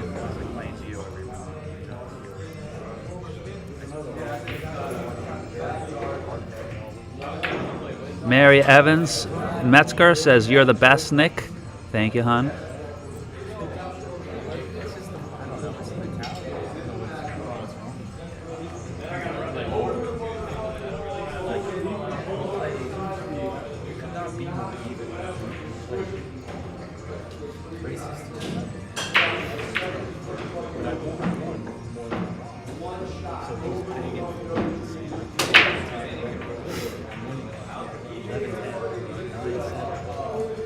Dan says he's got a day job and a night job, and that way he can't be here every night gambling. You gotta get a hot girlfriend that loans you money all the time. Then you can play pool every night and she can feed you. Chris Metzger's coming. Chris Metzger, do you want to say anything to the chat? Your sister's on the chat. Hi, sissy. That's all he has to say. He was scared. He ran away.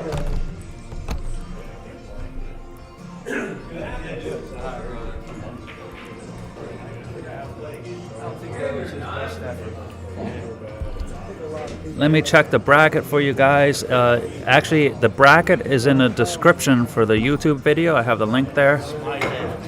But I have to check it on my iPad.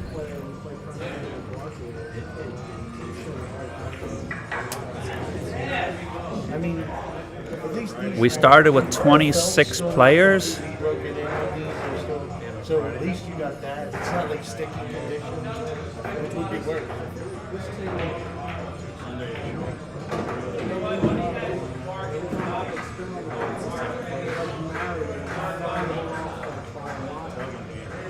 For me, anyway.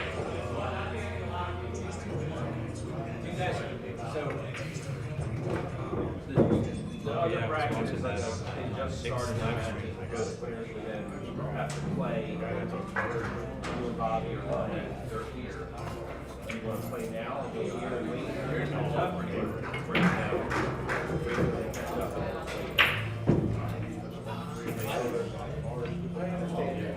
I don't care. We're defining four right now. Yeah, you're right. Yeah, okay, so there's two matches. Okay, there's almost 4 players left. On the top half of the bracket, we have Mark Nanishe and Bobby Hans. I think their match is about to be called. And on the bottom half of the bracket, we have this table going on, and the winner will be in the final 4. And then the other match is Tariq versus Michael Dever. So the winner of those 2 matches will be playing each other in the final 4. Okay, so there's decimals, 1.5 is between. Wait about 30 minutes. You guys are a bracket ahead. I made him decide without him knowing he was deciding. You should fucking play you guys now.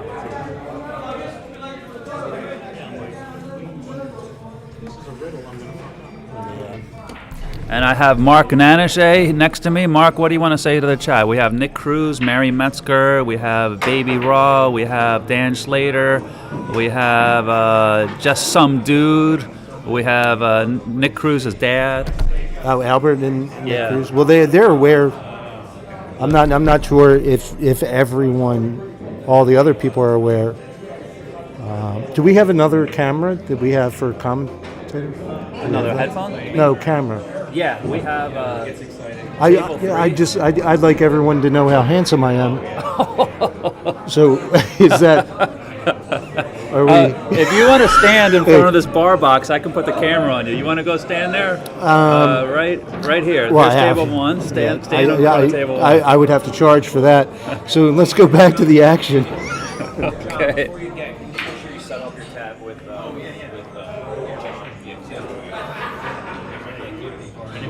Mark, you too, you got a tab on there with John. Yeah. Money up front. You can't wait for the tournament winnings.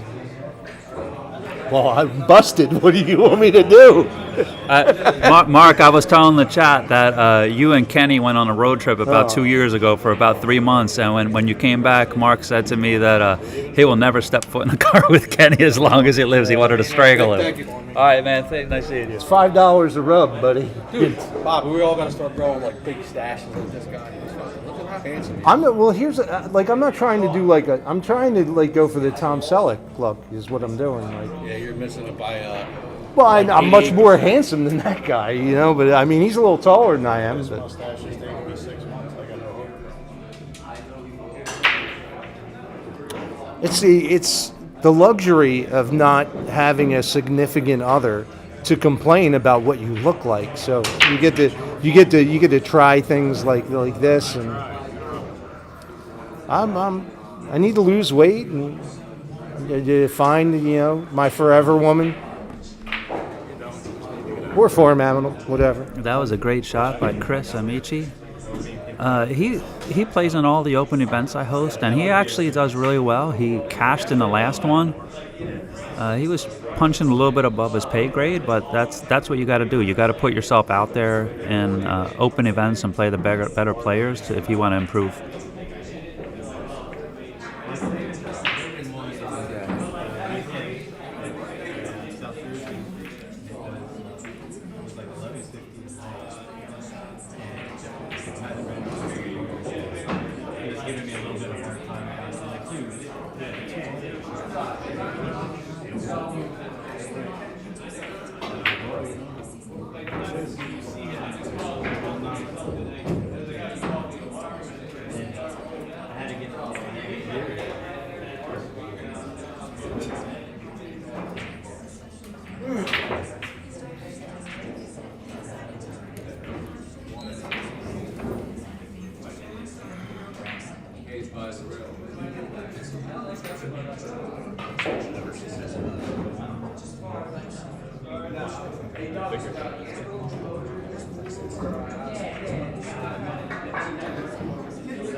Ooh, good roll for Chris.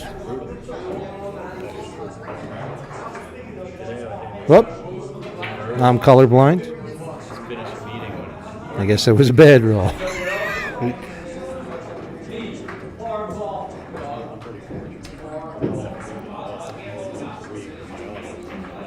And let's look at his 6-ball position, whether he opts to play for the combination or draw back. He's got a weird angle to draw back. He's kind of going behind the 7. He might want to take on the combination here. Huh? Yeah, it's tricky, that shot. I've ended up in that same situation. He's going to have to come with it. I can't read without glasses. I can't play pool with glasses. I can't read without glasses. I make these glasses look like fantastic. I look studious. I look like I can read.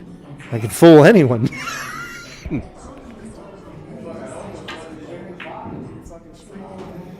Oh, squeeze that one in on a 4 1/8 inch pocket too.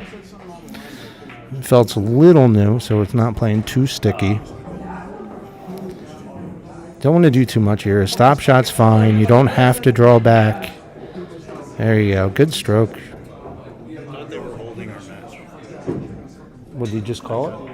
I got a text 7 minutes ago. I'm not looking on it. So they can't say something. No, the tournament director's right behind us, so.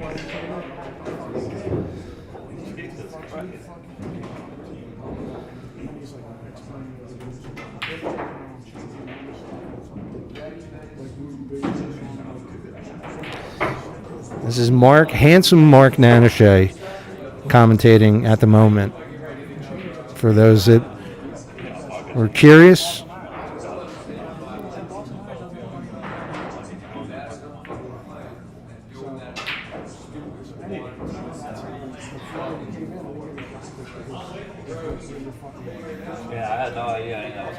let's take a look at the break. Chris's WNT 9-ball break with the 9 on the spot was pretty decent, especially for where his Fargo was rated. We've played a number of sets together.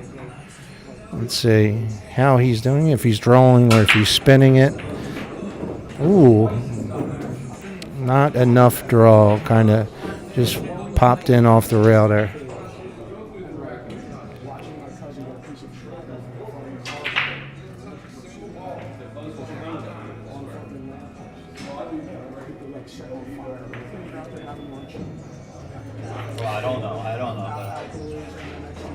Hey, Mike Decknick, thank you for the comment. The check is in the mail. Please continue with anything positive you'd like to say about me, my game, my anything, voice, the wonderful, luxurious voice that I have, or my rugged good looks. Feel free. Back to the match. Done with a really good angle here. Now it's easy just to go to the short rail here and just lay on it. Just roll right down so you have an angle for the 6. Yep. See, a lot of times you'll hit that too hard and you'll pop up and you'll get straight on the next ball, unfortunately, and then you have to kind of power through. So now you should be able just to go to the long rail and pop out. Or if the 6-9 is available, if it's on, that makes this rack very easy. Should be easy for him either way. Don-Don's a good player.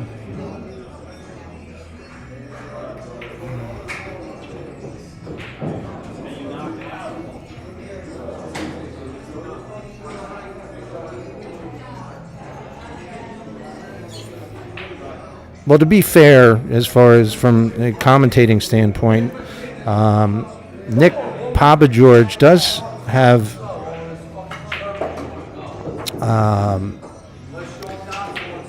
mild mental issues, so let's cut him some slack. He's been dealing with brain damage since birth, so.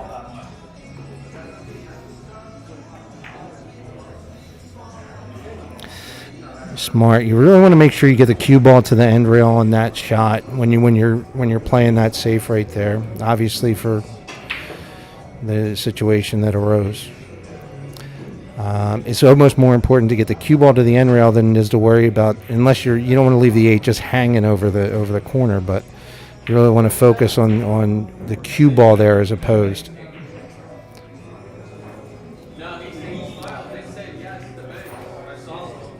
I don't know if you noticed there, Chris stayed down a little extra on that shot. I think he feels as though he may be jumping up on shots, and he's maybe a little overcorrection. Might be thinking about that a little too much as opposed to just making the ball. See if the side pocket's available for Don. A little close to the rail. These shots are, even though they're straight in, they're difficult. Any twist of the wrist, any flaw in your fundamentals, and this can go awry very easily. As we speak, he didn't leave Chris straight in. This is a little weird shot here. Yeah, that wasn't easy. I would have contemplated a safety on that particular shot. And this is going kind of round and round here with the 9 ball.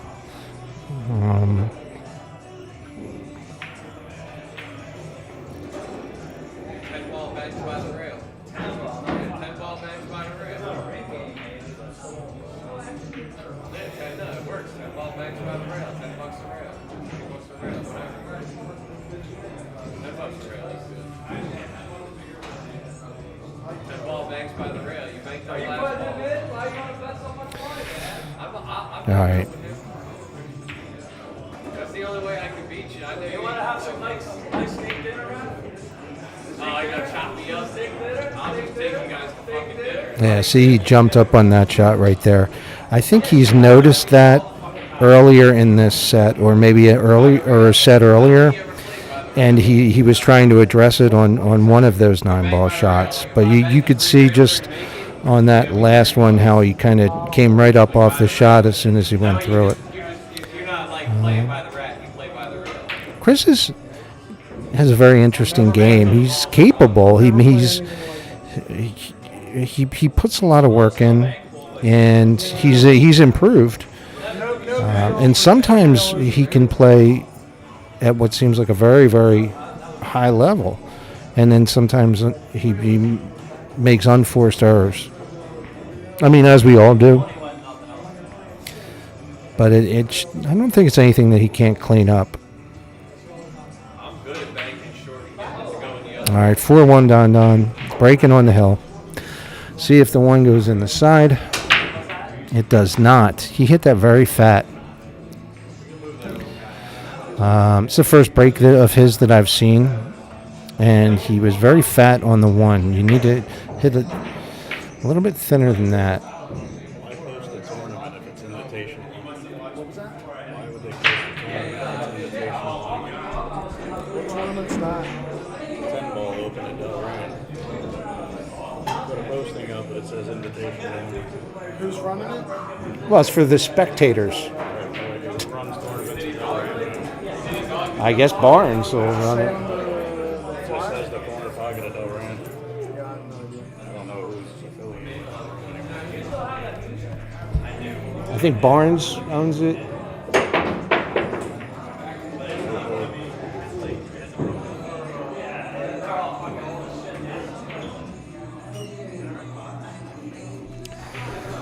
All right. There you go. When Chris is down in a set, and I hope he's able to watch this later on, because he has a tendency to get really fast with his decision making and really quick with his stroke, as if it's almost a give up stroke is what you might call it. I've seen it often when he's down sets, and especially in a race to 5, you're never out of it. It doesn't matter if it's 4-0. So many things can happen. So you just need to worry about the game that's in front of you, and just do your best to take the time necessary to make the best possible decision you can and execute it to the best of your ability. Let's take a look at Chris's break. Chris last time he didn't have enough draw on the ball. I think he needs to draw it a little bit more. He scratched in the upper left-hand pocket last time, coming off the one, going to the right long rail, and then crossing over to the top left. So he was headed in that direction once again. Now, he did make the one on the side. But if you notice, the cue ball was heading in that same direction. I think he needs to add a little bit of draw to this so that he's coming from that side rail closer towards the direction of the 9-ball. But he did put the one down. He's got a push-out option here. It's a very important push. I don't know. If the 3 goes, this is a very bad push. Because I believe he can make the 2. And if the 3 goes, I mean, Don can run out here. Yeah.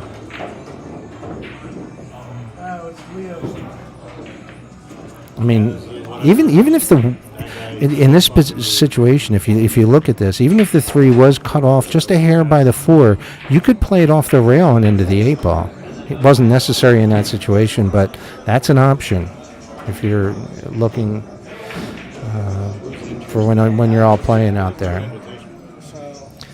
All right, you can leave the 8 there. I wouldn't go into it. got a little flat on the 6. Should be fine, but that makes it a little bit. Oh, I'm sorry. He's on the 5. I completely overlooked it.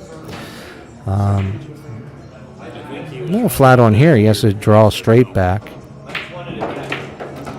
I always like to get an angle on those shots to come off the rail so that doesn't happen. Whenever you have to draw straight back on a flat ball, weird things can happen. You have to be really, really good with your draw speed and the intended angle that you're coming back on. It's always easier for me to get a little bit of an angle on that ball and just come off a rail. I like this option going up table with the 6 ball. Did he hit it? Yeah, he hit it well. He gave a good speed. A lot of people in that spot, what they'll do is they'll put the cue ball on the other side of the 6 and try and draw back into position. Remember, it's so much easier to roll into position. So whenever possible, you want to have that opportunity to roll the ball forward. With topspin or just maybe a stunned follow. I think you had to go rail first there, that's a good shot. Sometimes it's difficult to control your speed.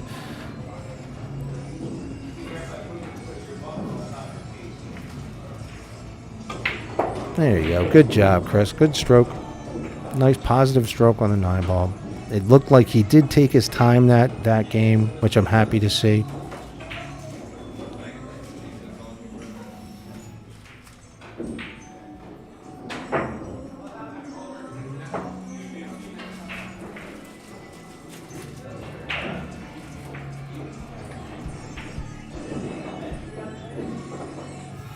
All right, we got a match here. Chris needs 2. Don needs 1. Chris breaking. Let's see if he adds a little bit of draw so that he's coming off the side rail more towards the 9 as opposed to towards the top left pocket. There you go. Oh! Yeah, that can happen. That time it was a little too much draw. You want to be trying to bring that ball off the side rail towards the 9. It's unfortunate. I feel like he hit that well.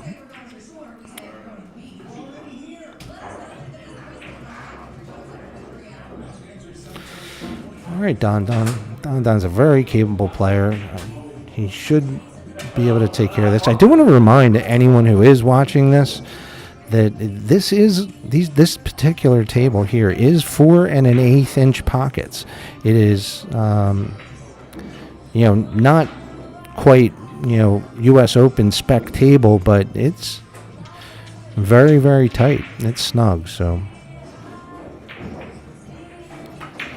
it's difficult to cheat pockets.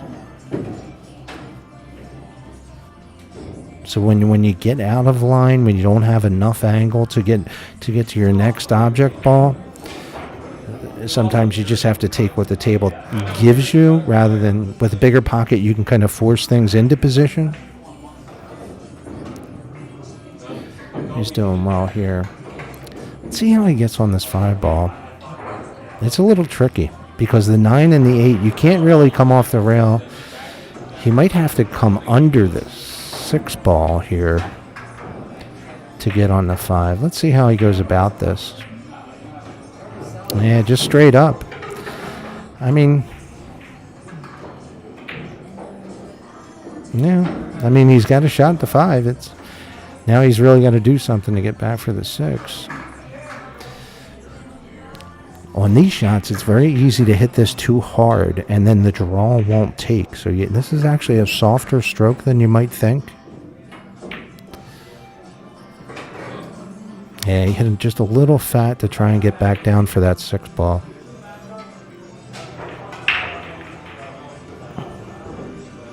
All right, here you go rail first, long rail first, with a lot of right spin. catch the 5, short rail, left long rail, with the spin carrying you down behind the 8 ball onto the right long rail. That's the shot. Let's see if Chris knows it. I think he does. You don't want to hit the 7 here. That's like murder. Suicide, I guess. There he goes. Man, he hit it. He hit it almost too good to get that high on the long rail. Any lower and he's in. He's fine. Let's see if he has the patience here. You need to play safe here. Just a stop shot puts him behind the 9 ball. 6 ball goes down under the 7. I'm not sure if the 8 has him or not. But if you notice, if you take a little bit more time there, just a stop shot puts you right behind the 9 ball. That's all you got to do. Stop. Sometimes you don't have to do anything fancy.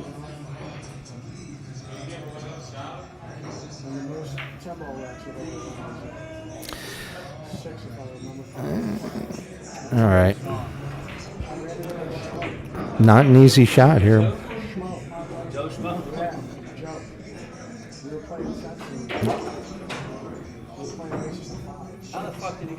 I mean, you really just have to put the 6 down here. Position should be attained just by coming off the right long rail, and coming out for the 7. It'll be won't even be too long. You should miss the 8. Just with like a, you overcut it. Might get away with it, and he does not. I don't know how steep this is into the side. I was looking at it. I think he's going to take it on. You're tempted here to put inside English on this ball, but the shot is so much easier center ball. And the inside English only gets you like 2 or 3 inches closer to the 7. So from my experience in those situations, you don't want to use the inside English and just use center ball, make the ball, bring the cue ball back over for the 7. Funny spot here. He's kind of straight on the 6, very flat. I mean, you got to draw back a ton here. It's like a hero shot. Yeah, that's what happens when you go for hero shots. I just did it on my last set, and I told myself the same thing. Yeah, I mean, he was trying to power draw back to get on the 7. It's just a bad decision.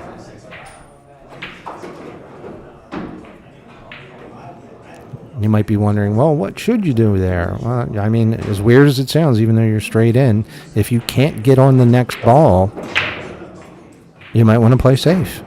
Or you can try and bank the 6 and come up, and you bank it to go short and come back over. And then you have position if you make the bank. And if you don't make the bank, he's got a very long, difficult shot.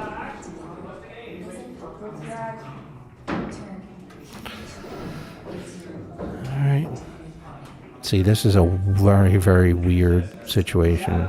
Jacked up over the 9. I mean, it's hard to play safe here. It's a good hit. That's what I can say for that shot. When you're jacked up over a ball, and you have to do something, it's extremely difficult. See how Don gets on this 7. Oh, Jeremy Jones, and that's it. He would say, use your talent, Don. Hey, he got in no man's land. I actually think the way you shoot that shot there is to come 2 rails with draw and go into the, you go bottom short rail, right long rail, top left long rail, for position for the 7 in the right top corner. The speed is just so sensitive going that direction.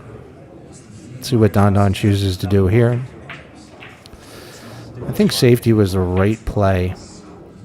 Now, he didn't get there, but he left a lot of distance. If Chris is able to put the 7 down, he's still probably going to be coming towards the 9 ball.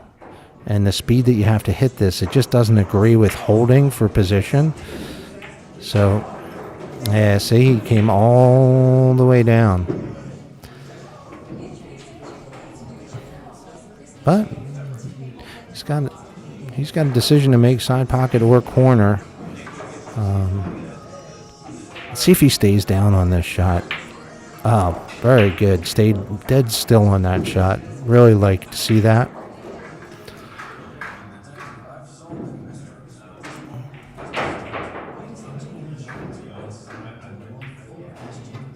There you go. Way to go, Chris. All right. Sweat this hill match, everybody out there. I think we've got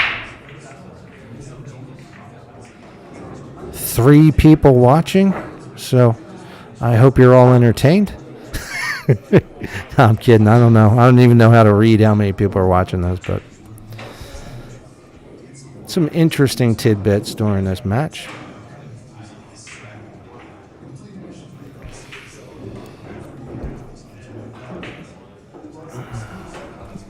All right, Chris overdrew the last shot.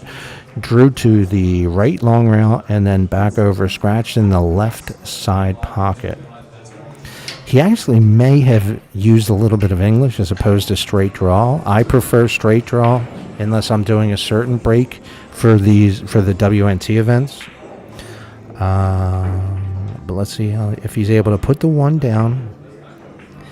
2 ball is... Where is the 2 ball? I believe it's 2 ball is on the right wing. So it should be available if he puts the 1 down. Wasn't able to. But rarely do hill matches go the way you think they're going to go.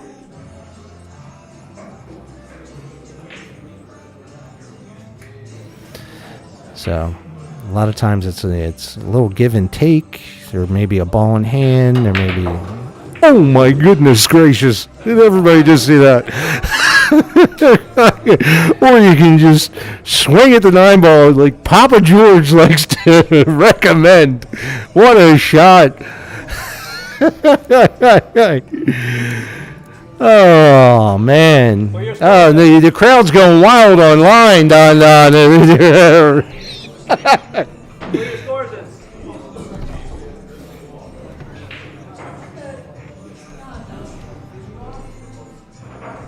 All right, hopefully one of my next match will be coming up shortly. I hope I don't beat the rails too bad for everybody.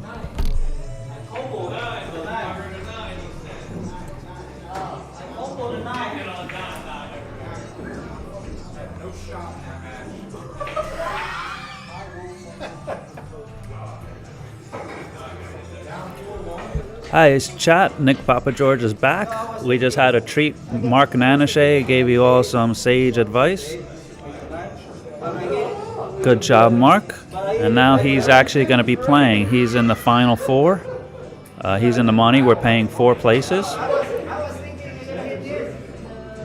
They're talking about some shot. I didn't see it. I guess you guys all did. It was riding a 9 or something. He said he pulled a Papageorge.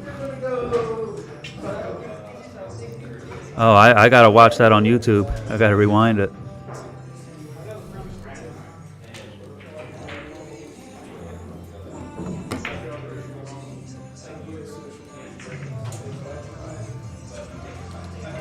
Are we playing? Yeah, you guys want to start?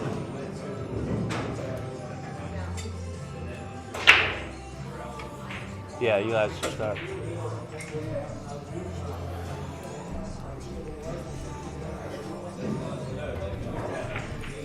Everybody was talking about how terrible you are. I was trying to defend you. I wouldn't have defended me. I told him about your mental illness. Thank you. That's a good excuse. I appreciate it.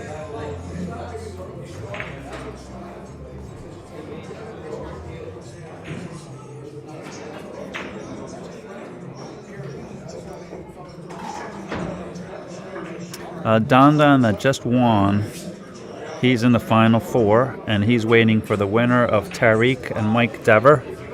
Their match is 3-2. Tariq ahead on a race to 5. And the other final 4 match we're going to start now. Mark Nanashe versus Robert Hans.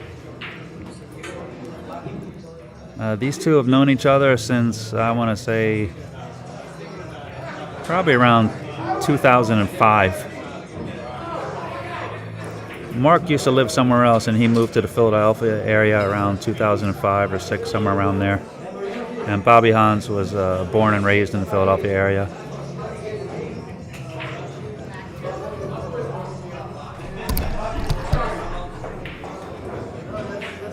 Leon asks how many in the field. We had 26 players. This was an open tournament, no handicap. Everyone plays even, and no skill cap limit. If Efren walked in, he would be allowed to play. And it was a $40 entry with a $20 side pot. Most of the players got into the side pot. I'd say about 75% of the players did.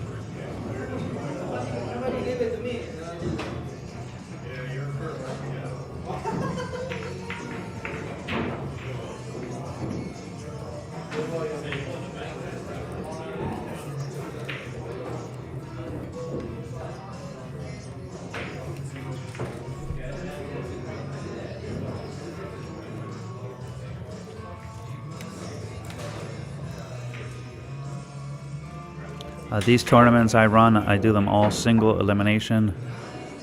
That way, actually we have some action matches going on. The people that lost in earlier rounds are already gambling. That's what we like to see. And you don't have to stay till 3 in the morning on a double elimination field for a weeknight.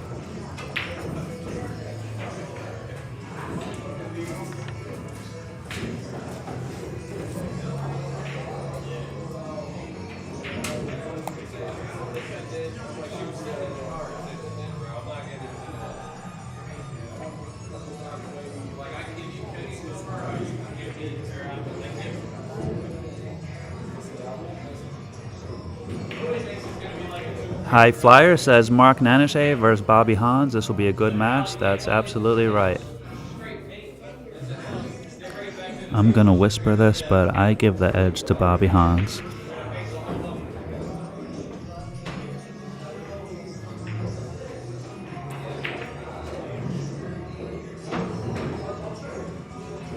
Now, one thing for sure about this match, Mark has a lot more experience on the Matchroom format. He plays on the World 9-Ball Tour events, the satellite events, where it's they're playing with this break format, the 9 on the spot, and the Matchroom specific break box. Bobby never plays this format. So Mark has spent a lot of time practicing in the Matchroom break, where Bobby has not.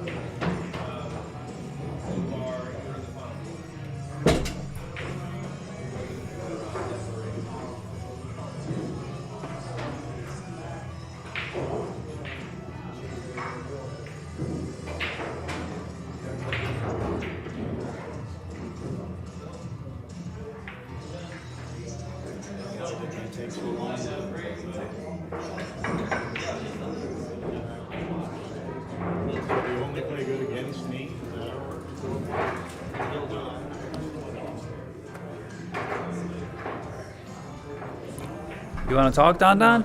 No, Don Don's scared. Don Don's sat next to me. He's in the final 4.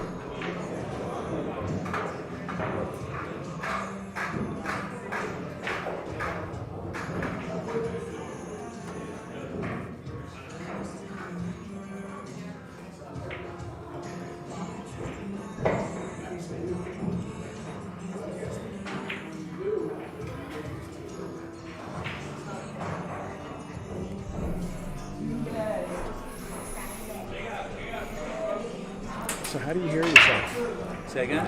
How do you hear yourself? Can you hear? Do you have headphones or something? No, are you looking for the volume level? But no, you don't. No. Like, how would you hear yourself? Like with those headphones? No. Oh, Yeah, I don't have it set up that way. I don't know how to do it yet. So we're just like winging it. Just, yeah, this much distance. That's perfect. Even a little closer helps. If you want to whisper, like you got to kiss it. If you want to talk normally, like this part. I don't need somebody else's cooties Well, you get a towel over it. breathing all their germs all over this shit. Bobby Hahn sets up on the 2. He winds up, bobbles it. Can't expect anything else on a 4-inch pocket table. Mark steps up.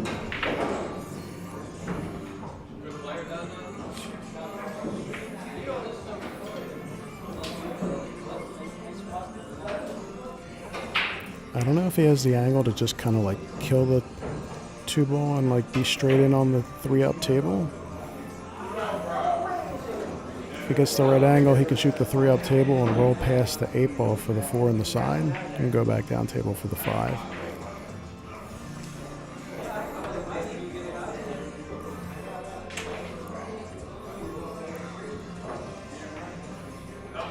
Yeah, it's the right shot.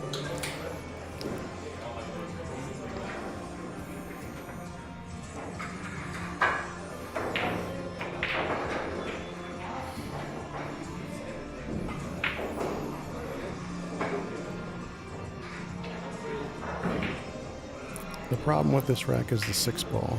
So going from the 5 to the 6 with an angle to get to the 7, that's the obstacle in this rack. Everything else is pretty much straightforward.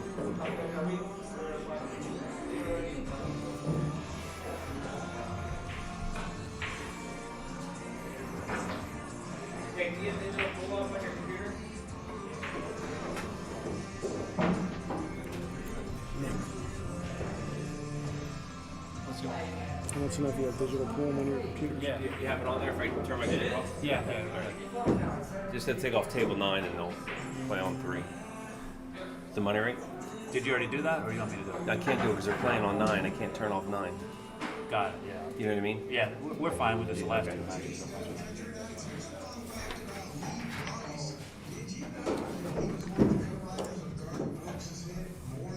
So I don't know if he has the angle to pull it back 1 rail, or if he wants to go with a little bit of high inside and go side rail, top rail,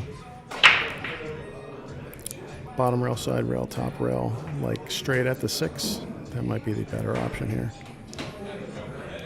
Nope.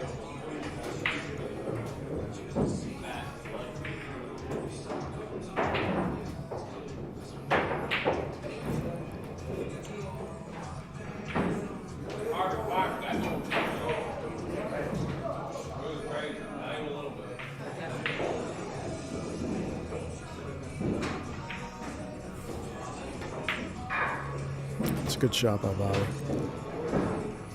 I don't know if he's straight in or not. If he is, you can stop the ball right there. Maybe pull it back a little bit. Leave himself an angle to go from the 8 to the 9.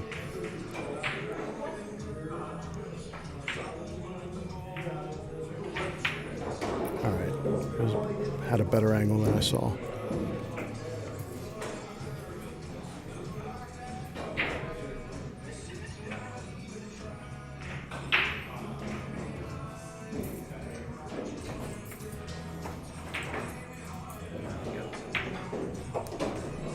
Coming up tomorrow, Nick?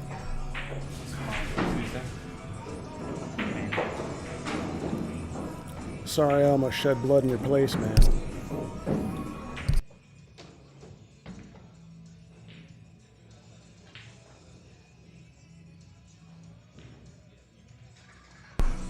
Oh, wow. Check that out. All right, good night, boys. Bobby, Mark. Later, Doug.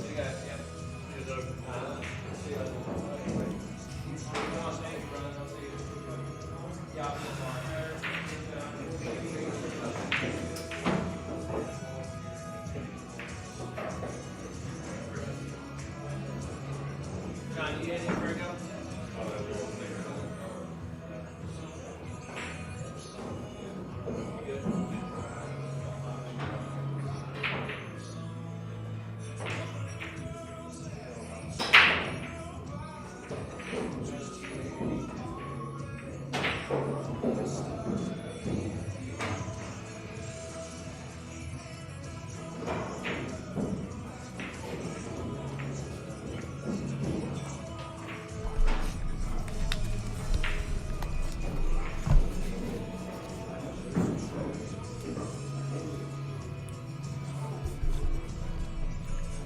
This would be a much better tournament if Papageorge didn't switch it to freaking 9 on the spot.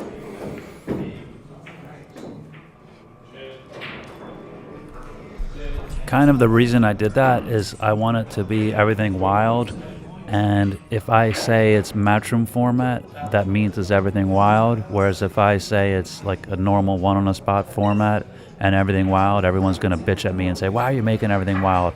This way I could put the blame on someone else and say it's Matchroom format. Dude, what are you talking about? Grow a fucking sack and just fucking tell them. Everything's luck. Because you'd see a lot of packages if it was like 1 on the spot. Break the wing ball in, position on the 1, run out. Now it's like all goofy. You make the 1 on the side. Who knows where the 2 ball ends up? Unless you like study the Matchroom break. That's a good point, and also a few of our players do play in the Matchroom formats, so Mark Nanishe actually probably has a big advantage in this tournament because he plays in a lot of those events, so he really knows his break. And Sean Dobson, yeah. Well, that's why I'm trying to get people to the next level and getting them ready for the Matchroom format. That's what I'm talking about, buddy. Nick's talking out of his ass.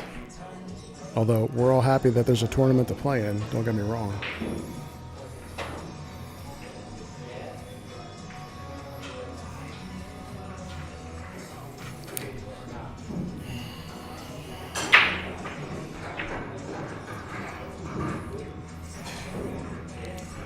I don't know if Mark has the angle to try and pocket the 3 ball up table. Maybe pull out to the middle of the table for the 4 on the side. I can't tell.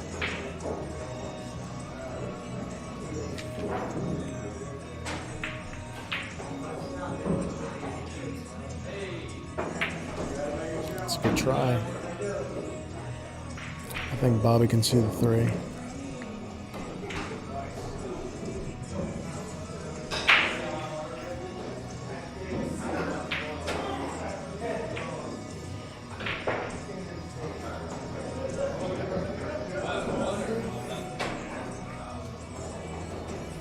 He can go 3 or 4 rails with inside, maybe go near the 5 ball, like shoot the 4 in the other side pocket, like that. Well, I think he might be a little short. No, he can shoot it. Should be able to shoot this in with a bunch of bottom left and just pull back up for the 5 ball.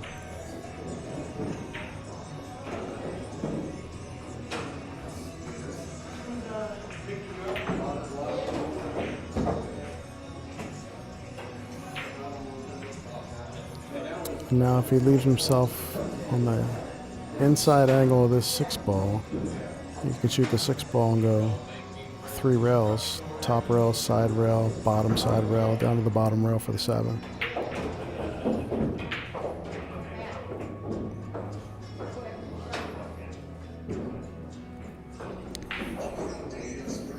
Left himself a little thicker than he wanted to.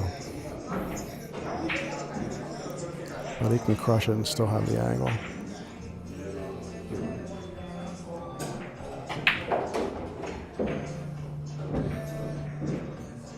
Ooh, that rail kind of kicked a little weird. I thought he hit that good.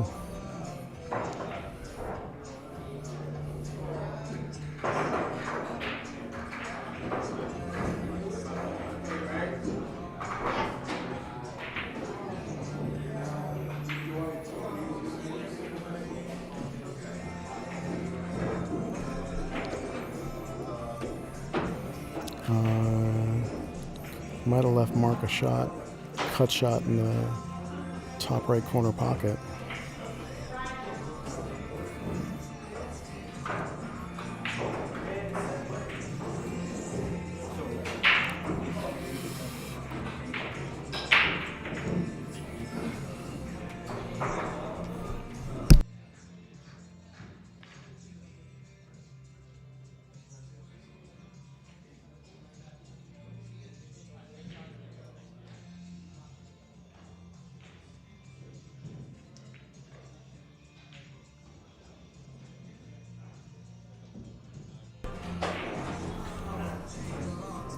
So I think Mark has an edge.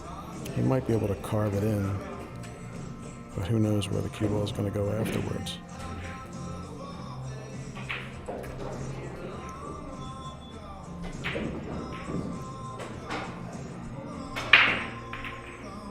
He opted to play safe. Oh, that sucks. That's a terrible roll right there.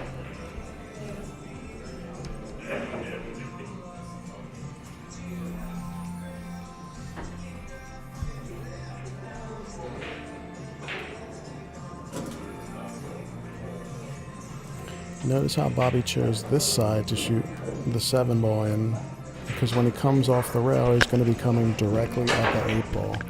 Versus the other way, if he shot it in the other corner pocket, then he would be crossing the 8 ball.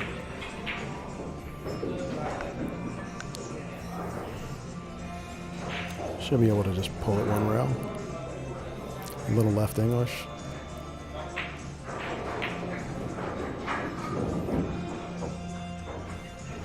Left himself on the rail.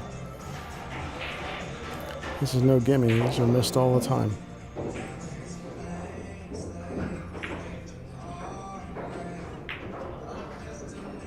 It's a good shot. Test. This is Nick. I'm trying a different microphone. Let me know, Chad, if it's okay.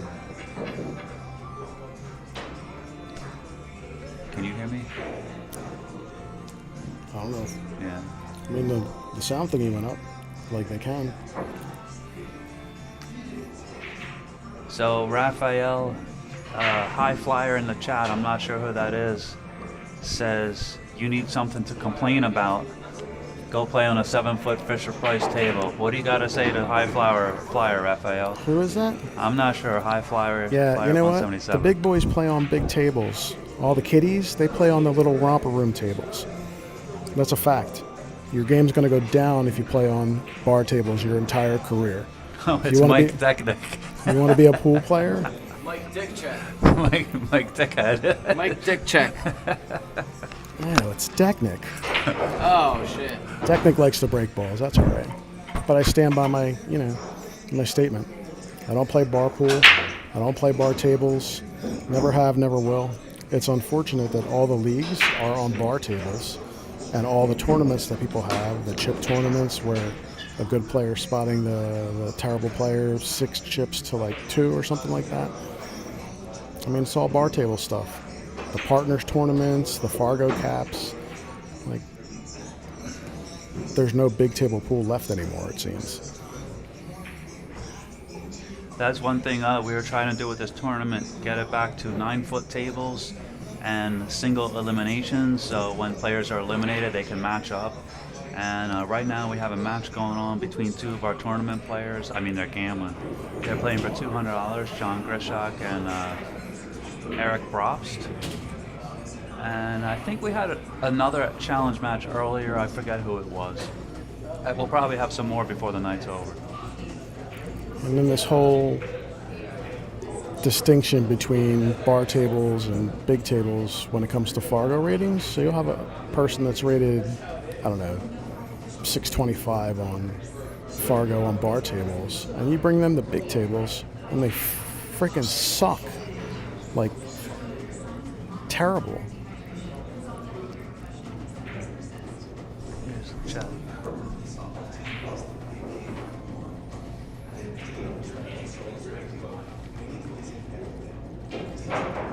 If anyone in the chat knows, we're new to OBS. I'm wearing headphones. We don't know how to get the sound in the chat to come through the headphones so we can hear each other talk. We're like looking at each other and talking. Dan, if you're still there and you know how to do that, please let us know. Technic, why aren't you here gambling? Come on down.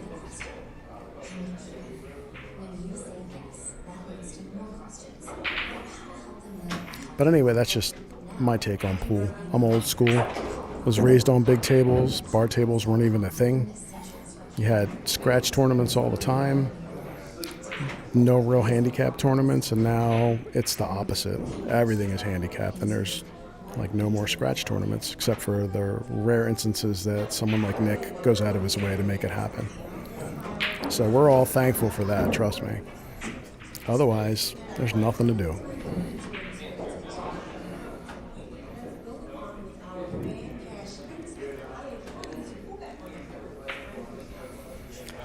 So anyway, back to the table. The only problem I see is 6 ball to the 7 ball. Just getting a shot on the 6 is kind of difficult. He can shoot the 4 in, go back and forth, shoot the 5 in, but I can't see from this vantage point if he actually has an angle to make the 6 and come off the side rail past the 9 out for the 7. Overcut it. All right. Any hook mark. This is the game that people play for their livelihood. I can hear you now. Okay.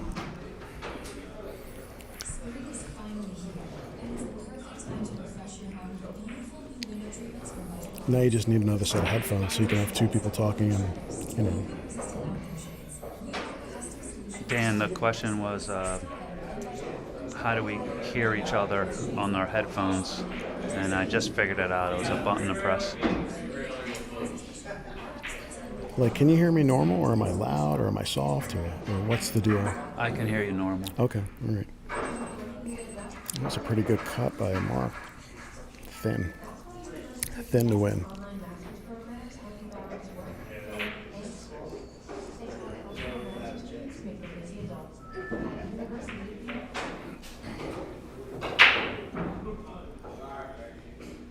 Saul Williams says, I hate these balls, so hard to see what's on camera.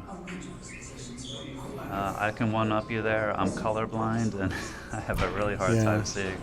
So, just a pro tip to all the people in the audience, if you ever play Nick Papageorge, you want to play Nick Papageorge with the Predator balls, because the Predator balls have a pussycat symbol on the one side and the number on the other side. And odds are, in the middle of the rack, Nick's not going to know which ball he's shooting at because the kitty side is face up and the number's down, and he doesn't know. And he'll shoot the wrong ball.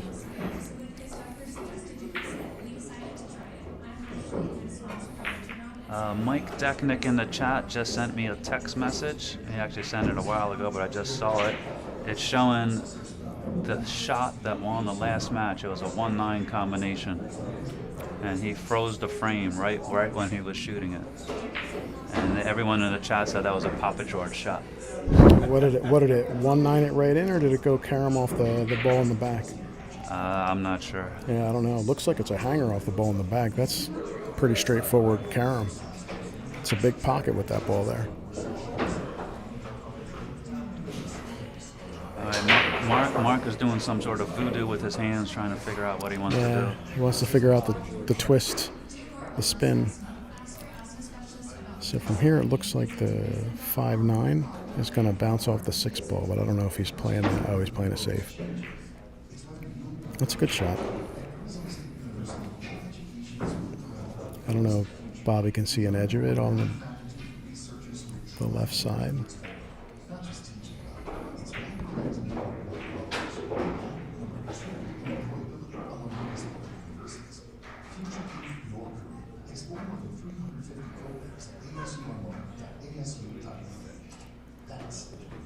Oh, high flyer. I get it. He flies planes. Oh, yeah. Yeah, he flies planes.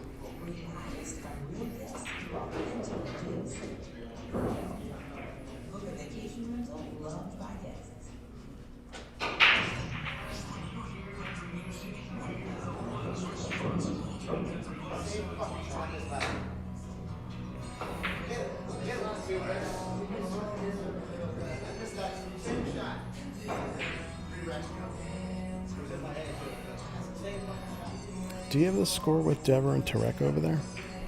Let's take a look.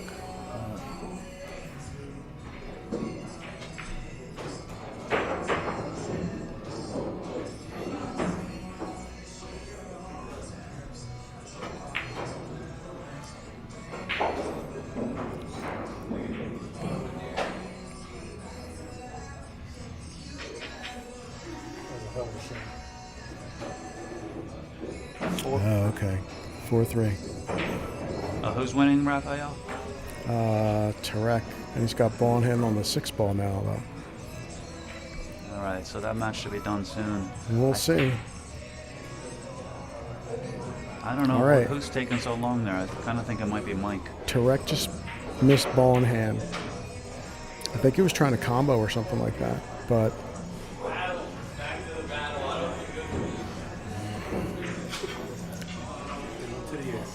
All right, back to the feature match.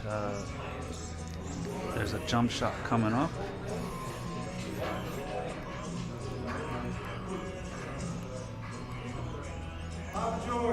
Papageorge, you're needed. Uh-oh, I'm in trouble.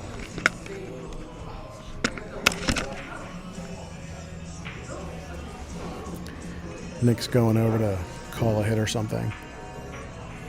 That's a good jump shot by Mark.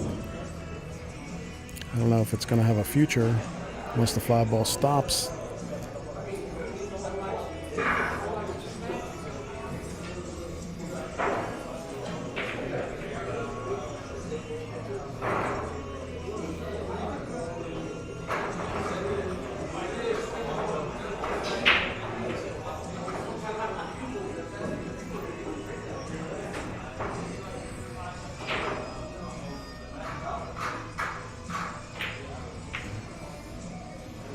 Bobby opted to play safe. Fly ball squeaked out.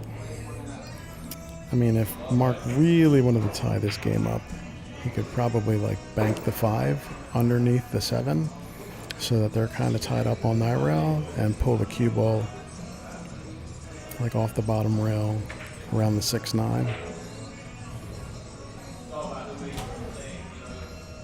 But I think he's just going to play a standard safe.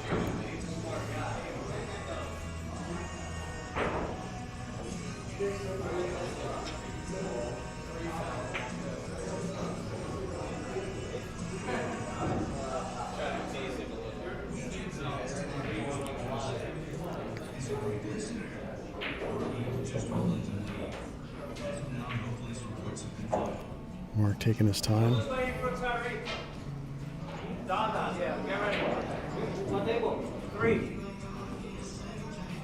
Nick. Yes, sir.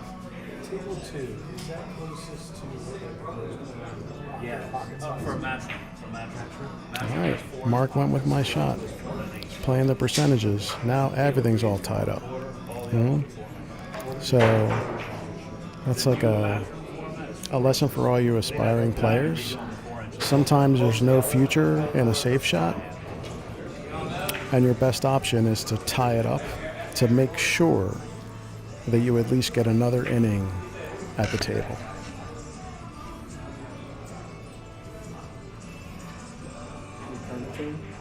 Of course I'm commentating. Hold on one sec. Show. 1 second, let me get the match start. Oh, he shit that on you? He wasn't playing that safe? Yeah, you said he missed.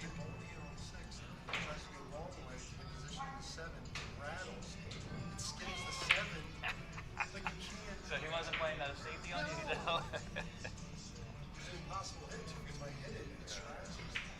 I only have the camera zoomed in, so the draft probably wouldn't see the. That's where he left me. Oh, dude. This is why 9 ball is like the most retarded game on the planet. Yeah. Like, it's like flipping a coin sometimes, you know? Like, it's meant to be, or sometimes it's not meant to be. I mean, maybe. Next time they have a tournament. Or I could stop commentating and we can go gamble. You know?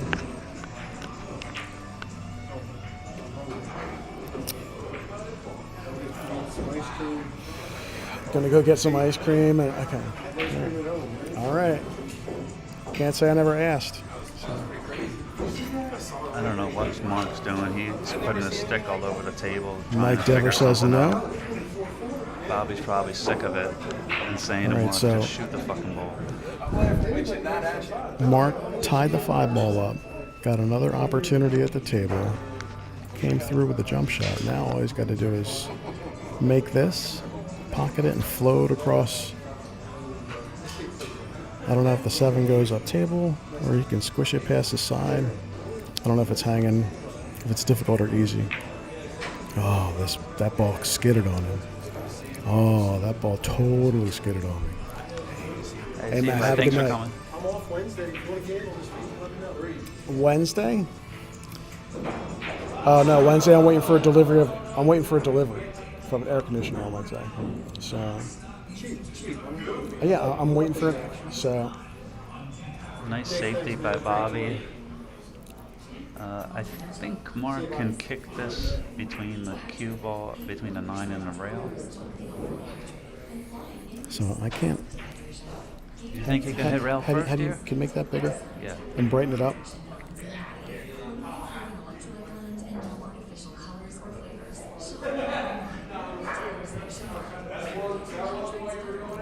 Can you brighten it up? This is delayed about 10 seconds though. Okay, brighten it up. There you go. Now I can see it. This is delayed about 10 seconds. Okay. Maybe 5 seconds. Here's a This one's real time. pretty good shot by Mark. Bobby's got to carve this in, make sure it doesn't touch the 9 or doesn't hit the rail too early, otherwise it's going to bounce out. And then he's got to get position on the other side of the 7 ball. Oh, that was a great shot. Wow. Great shot. Now we'll find out what can happen with the 7 ball. I mean, 7 goes up table. He's got to like hit a little firm to float across table for the 9, unless he wants to cinch it and leave himself a tougher cut on the 9. But he has a higher chance of pocketing the 7. So let's see what Bobby does.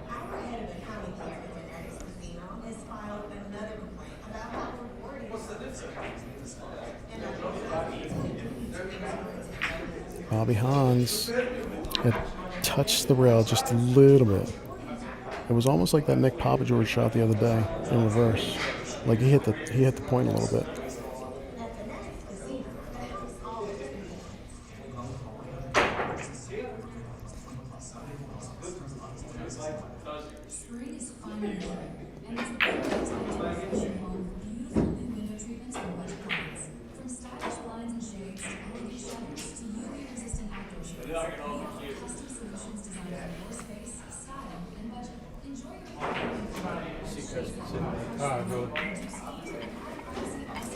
Safe travel. Yeah, 40 minutes. See you, Nick. Thank you for running this tournament, bro. Great job. Hey, thanks for playing. Appreciate you. What's the score now? 2-1? 2-1, yes, sir. Okay. I thought you were going away. Oh, I am. Yeah. Oh, that.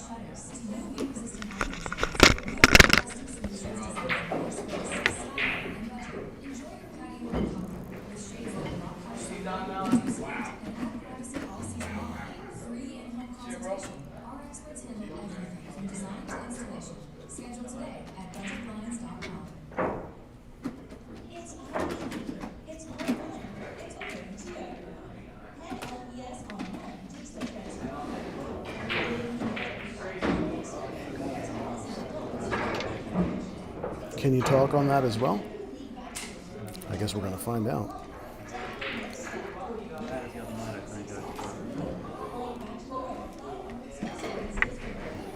There's an interesting little setup you got over here.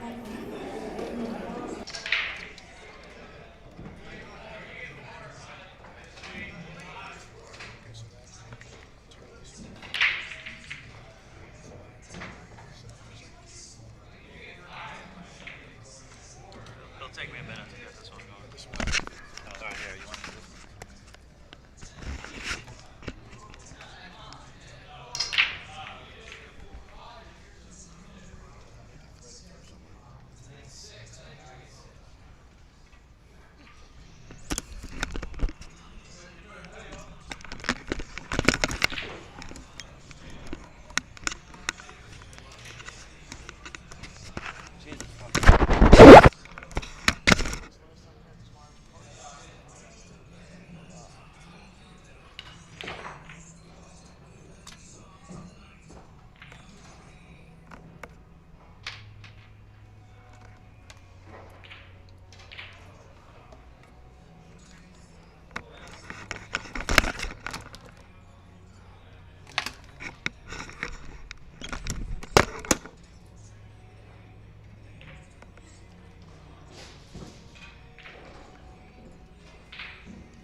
So when you started here, it was upstairs? Yes. Yeah, I remember that place. It was huge, huge. And then they have falling out. Half the tables over there in Fraser, and half the tables here. That's all she wrote. But they might be back upstairs soon. From what I understand. Yeah, maybe. So that'd be pretty cool.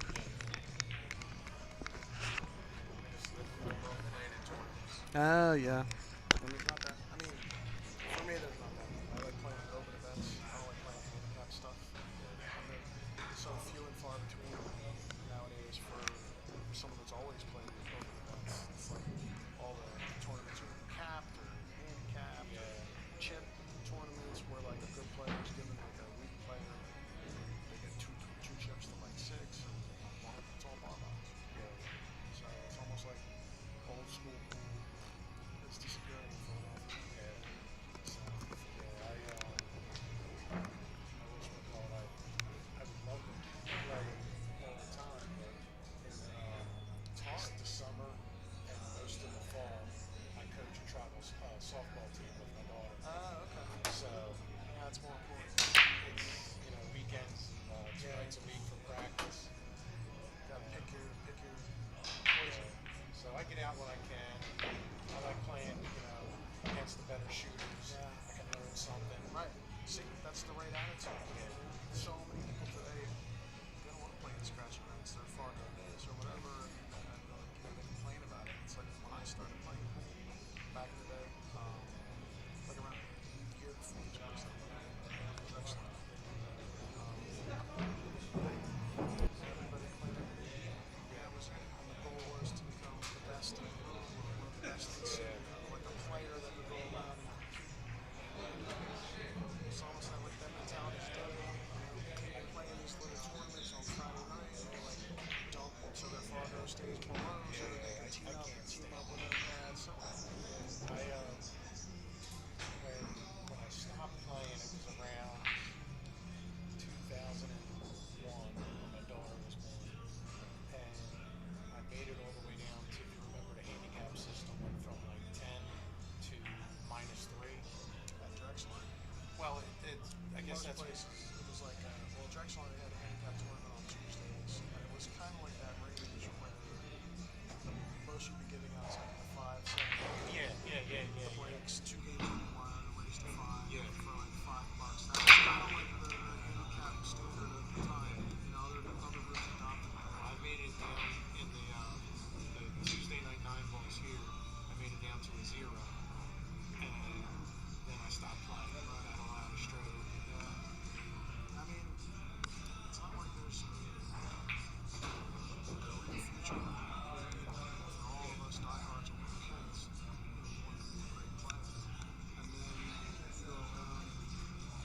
nobody knows who you are. You walk into a new town, it's like the mystique of a new guy just flies straight up. It's like, yes, man, set up a game, time a couple weeks, make a big score, and then change that. But even that, like you're traveling around with someone like car, gas, bills, hotel, sleeping in your car, it's not for somebody with a family. Junk food, all that. So, we used to do a bunch of us used to go around and play all the tournaments in the East. My personal epiphany, this is I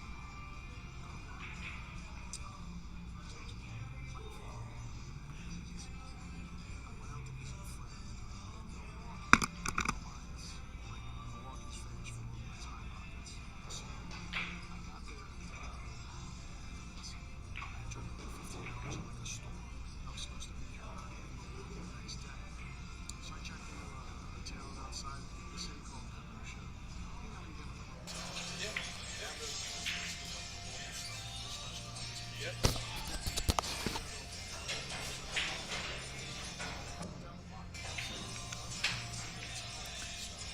Test 1, 2, 3, Chad. I'm trying a new mic.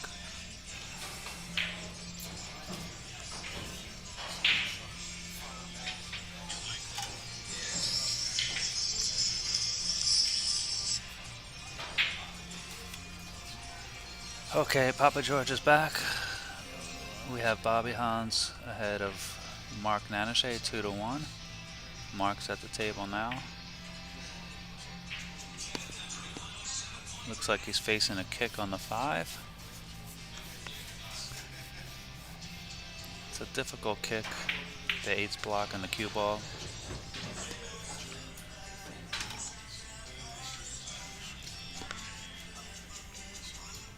While he's lining that up on the other table, we have the other semifinal match. All 4 of these players are in the last 4. We have Don versus Tarek. The winner of each match will be in the final. Nice shot by Don. Let's switch back here to see if Mark can make the kick.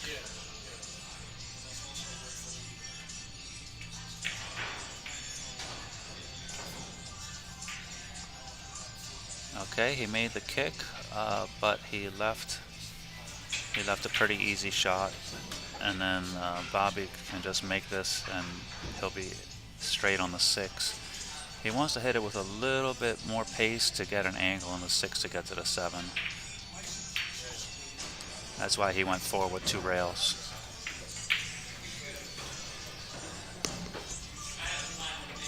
Now I think he'll draw back for the 7, and then he'll have a 1 rail position from the 7 to the 8, and then a 2 rail around the 8, around the 9 to get on the 9. Okay, that was laying better. Now he has a really nice angle to get a good shot on the 8 and play 2 rails around the 9 for the 9.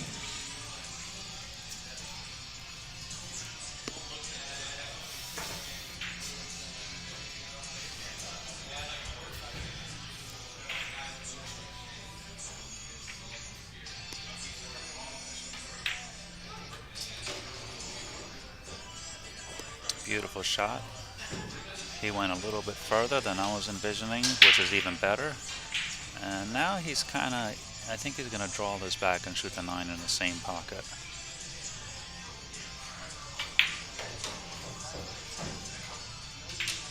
Just like that.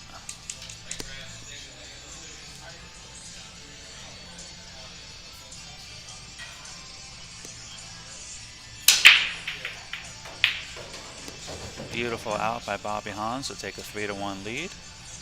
Let's check the other table.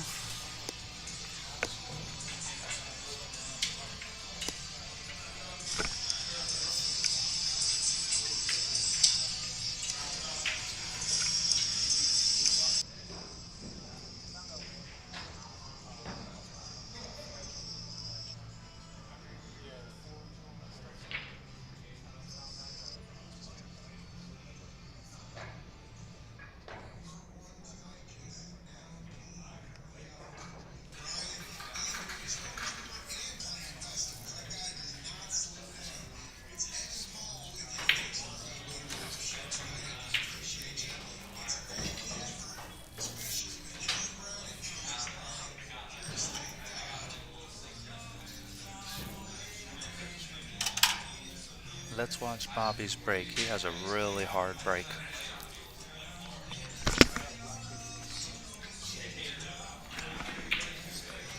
Well, in normal 9-ball, he has a really hard break. I don't know what type of break he's going to use for the Matchroom format.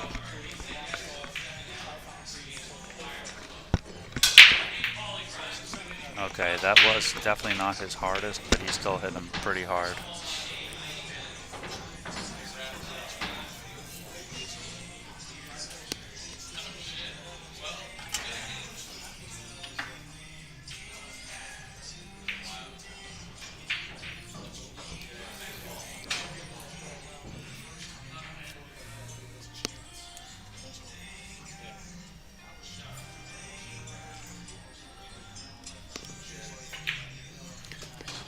Mark has a shot at the 1, but the 2's tough, and the 6-9 is tied together.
Mark has a really weird look on his face. Let's switch to the other action. Tariq is going on a nice run here. He might want to draw back a little bit so he has the side of the pocket to bridge over. Or he might try to stop shot right there and then have an easier shot at the 9. Okay, he drew back a little bit. And now he can bridge over the side. He has more room for his hand and his stroke.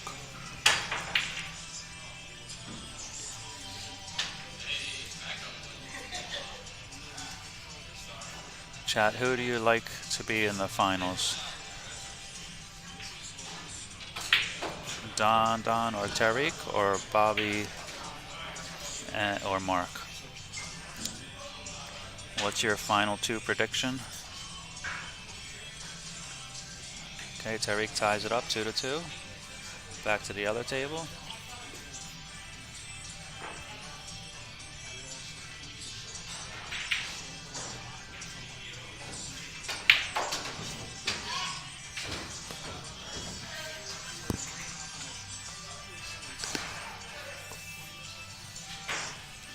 High Flyer 177, that's Mike Decknick, says he likes Tariq versus Bobby in the finals.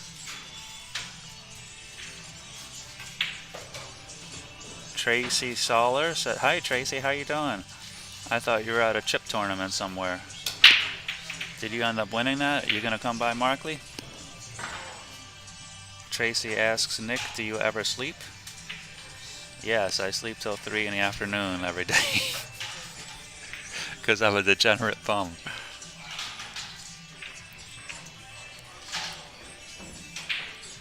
Alright, Bobby made an unforced error there and left Mark straight in on the 6 instead of hidden. Derek needs the 7, says Papageorge versus Farmer final. Surprisingly, Farmer's not here tonight. He didn't work, he didn't play the tournament. I'm not sure why he wasn't here. That's a really nice shot by Mark, and now he's got a perfect angle. He can follow down and shoot the 8 where he's standing.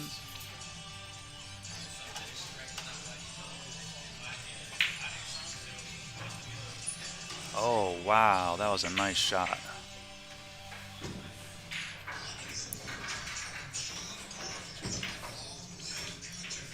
Mike Saylor says, what's up, Nick?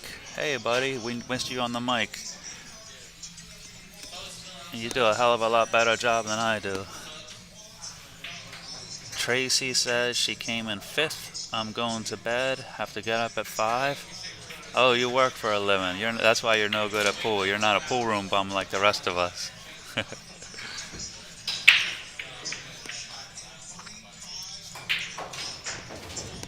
All right, Mark brings it within 1, 3-2. On the other table, it's 2-2 still. Tracy, yes, this is still the tournament. She's asking. These are the final 4 players. The winner of each match is in the final. We have Don versus Tariq on this table, and Mark versus Bobby on the other table. We had how many players? We had 26 players, and we started, I think, pretty close to 7:30. It might have been a few minutes after that. And I think we will be done. I think we'll be done right around midnight, maybe 10 minutes after. And we had a nice payout. The entry fee was $40 with 5 going towards the house out of that. And $20 side pot, all going to the pot. And most of the players played in the side pot. We had 26 tournament players and 18 side pot players. First place will pay $450, $230, $115, and $115, 1 through 4th. And the side pot will pay $220 and $140. Derek says probably not worth it for Kevin Farmer. The field was too weak. That's absolutely right. Kevin is a professional caliber player. He only wants to play, peers, not us bangers.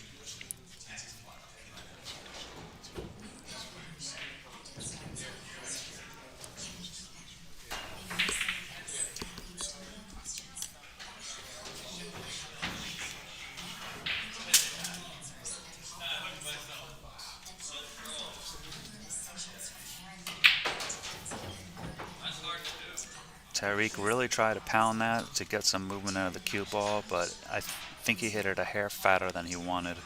That's why he didn't get as much cue ball motion. Now he's got a really tough situation here.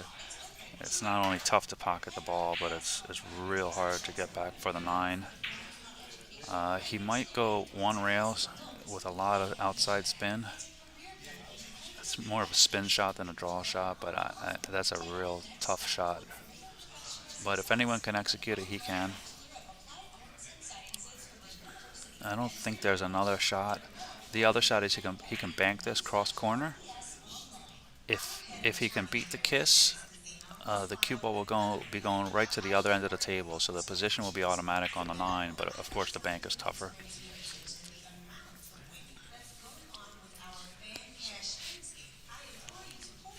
Let's see what he decides to do. Okay, he's jacking up. That means he's playing this one rail.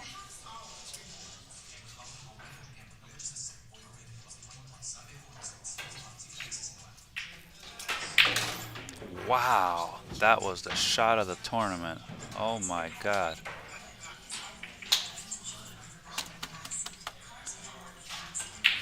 Okay, now he made an awesome shot. He's got to stick with this, keep his nerve, and not dog this 9 ball, because it is missable. So he's going to go rail first, and he's also got to watch he doesn't hit it too perfect, in which case he would scratch in the bottom right corner. So he wants a ton of inside spin to hit the side rail. Just like that.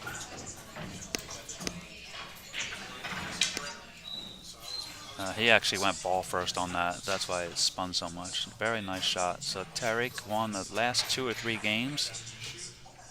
Don had a lead, but now it's switched the other way. And these are races to 5, folks. Single elimination. On the other table, also 3-2 scoreline. Bobby's at the table with an open table. All the balls are near each other, but they all have a pocket, so he's got to maneuver his way around this rack. And he's got a tough situation here. The 5, I don't know if it goes in the corner he's standing at. If it does, then if he gets the cue ball to mid-table, he'll have a shot on the 5 and can go around the 6-7 cluster 2 rails and play the 6 in the same corner he just shot the 4 in. So it must go because he played the cue ball there. Now that he got this sort of an angle, he's probably going to go forward 2 rails and play the 6 in the upper left corner.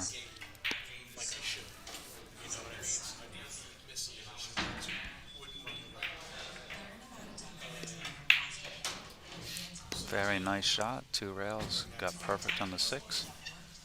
He's got a small angle. He can either finesse this and stop the cue ball there, which it might be asking too much, or he can go to the end rail and out, or 2 rails and out, forward. All right, he had more angle than I thought, so that shot played really easy. And this is the whole rack. If he makes the 7, he wins the rack. So he has to make sure he makes the 7 and gets a good angle on the 8.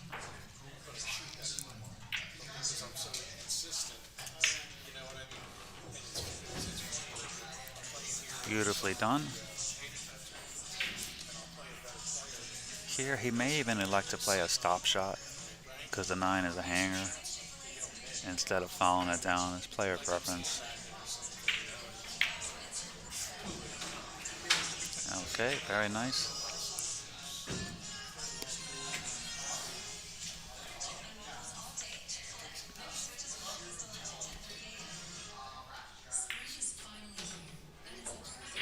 Very nice out by Bobby, getting through that congested area. All those balls were near each other, and he had to really maneuver his way around that rack. That was sort of like a straight pull rack.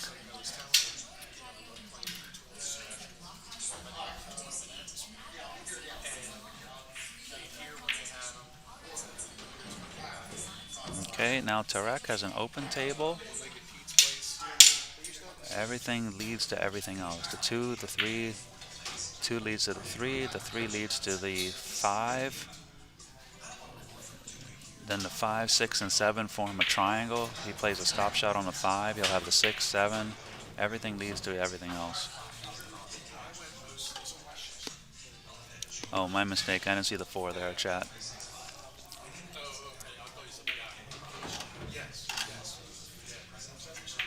Okay, now he's back on the 5. He went a little bit further, and now the cue ball is going to be coming down table, and he's going to have to play the 6 in the side. He didn't want to do that. He wanted to play the 6 in the corner.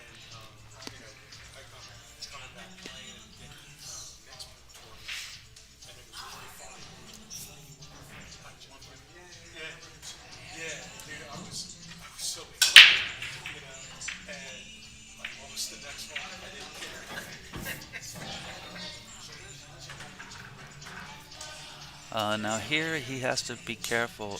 He needs an angle on the 7, and I think he's going to draw straight back all the way to the end rail where the 8 is and out. So he wants to get pretty close to the 7. Alright, now the angle he got there, he's going to have a different shot. I thought he would be straight in on the 7.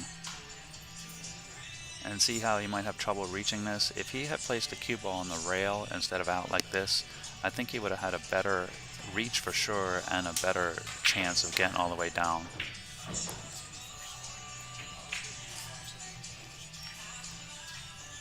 He did great with that, and he's got a little bit of an angle on the 8. He would have loved a little bit more, but it's enough.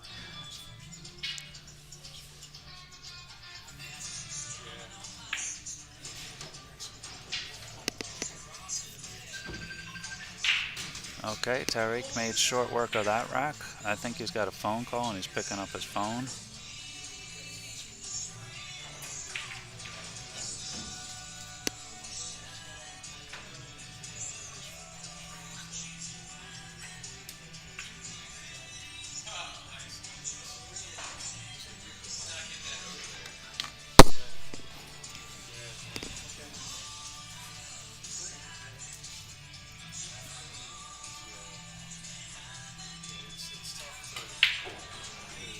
Great out by Tariq. He goes on the hill, 4-2. And the other table is also 4-2. We didn't see that rack, but Bobby must have just won it.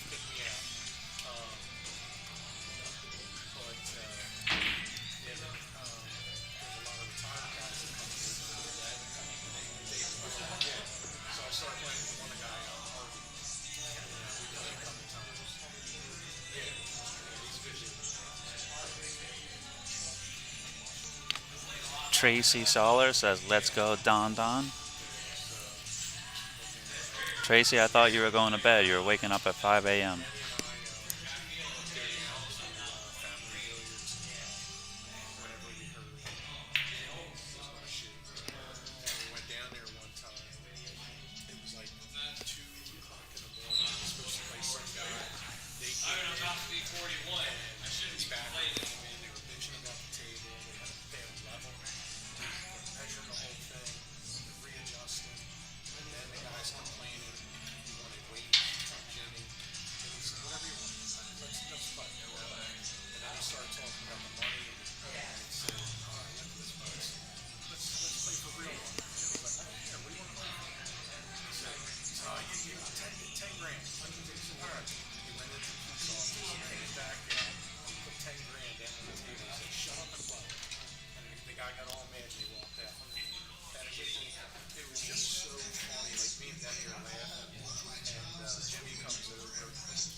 Get in the hole, baby. That's what we like to see. Beautiful shot by Mark.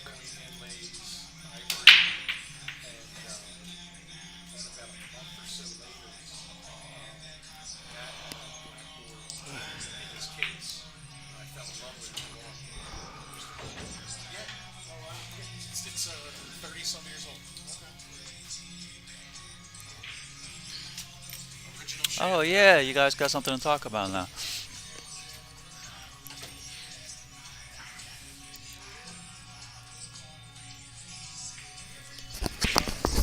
Oh, do you have the chalk holder I made you?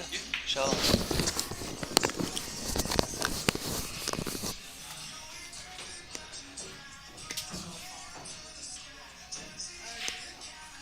I sent him a picture of it, and he made it for me. I think Mark just miscued. I heard something weird. But his cue ball got perfect, so usually when you miscue, the cue ball doesn't get perfect. So I don't know if that was just me or he really did miscue.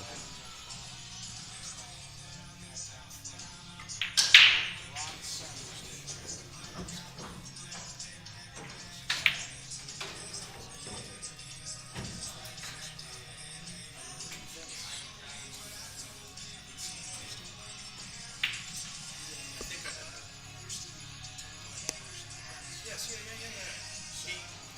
When I showed him my board, he made the shaft for the king.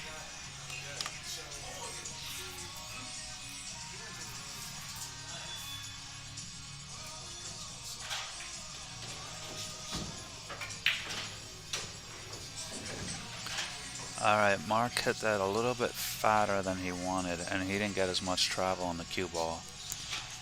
Or maybe he didn't put as much spin on it. But he was expecting that cue ball to wrap around that second rail more. Now he's got a really difficult situation. The speed is going to be too fast, so the cue ball is going to be tracking right towards the 7 to hit it.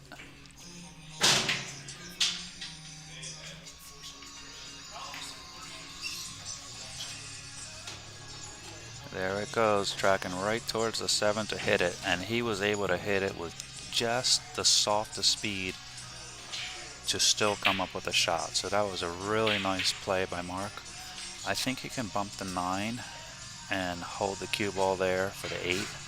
The cue ball will go a little bit to the right, but not much if he hits the 9 as full as he can. Otherwise, if he's going to hit the 9 thin, then he's going to get more travel on the cue ball. He'll be a little bit further from the 8, but he should still have a shot at the 9. At the 8. Derek3141 says, "What's up, Papa George? How you doing tonight, Derek?" Alright, that's what I thought would happen. He hit the 9 a little bit on the thin side. He had no choice, and he got a longer shot on the 8. So this is the shot here. If he makes this, he's out.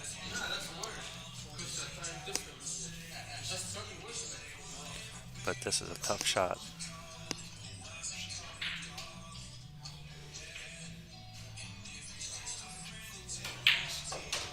Beautiful shot by Mark.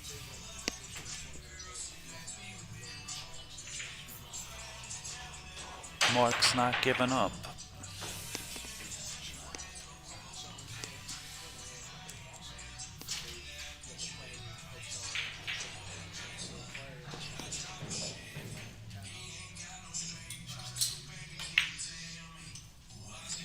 Oh, that was a dog and a half. If we get Mark in the booth after this match, we're going to ask him why he dogged that shot so bad.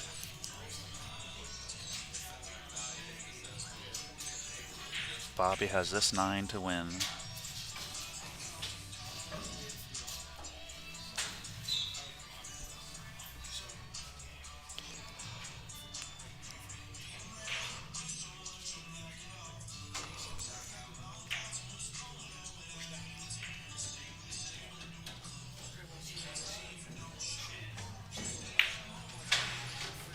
Wow, what a shot by Bobby Hans. Bobby's in the finals.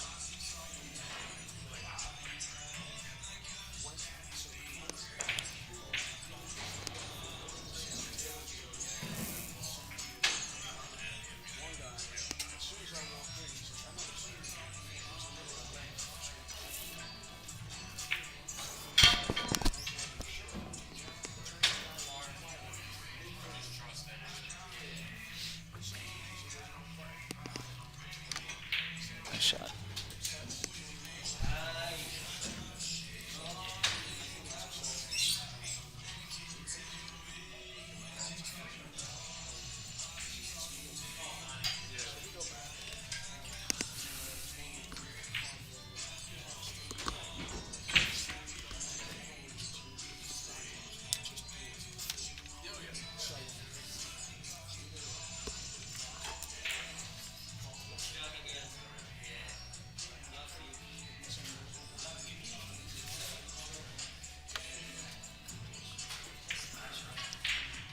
Metz says, nice win, Bobby.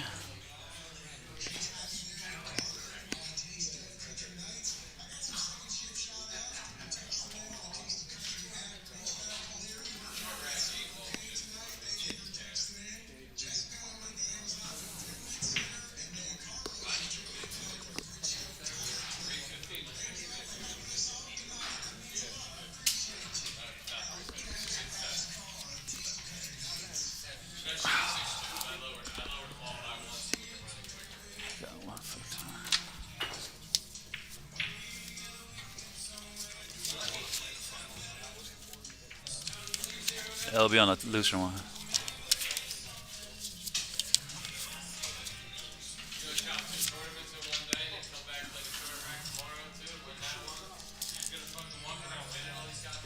You have a 5 by chance? No, wait, that will mess up the money. No.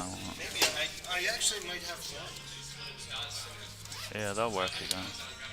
You can go to the club. Someone must have paid me in 5s. Hold on. Got it? I'll check.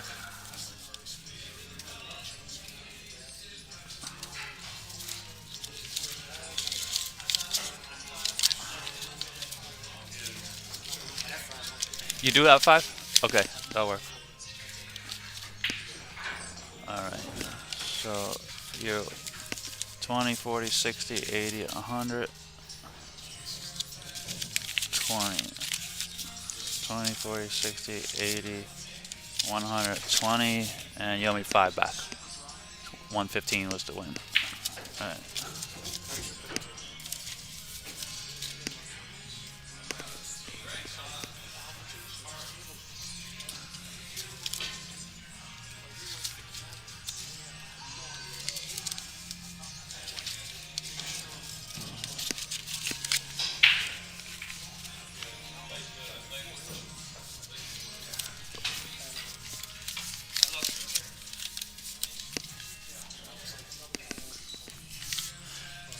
Can you do me a favor, Mark? Can you get me 4 5s? I'm gonna need them for the other players. From John, the houseman. Thank you.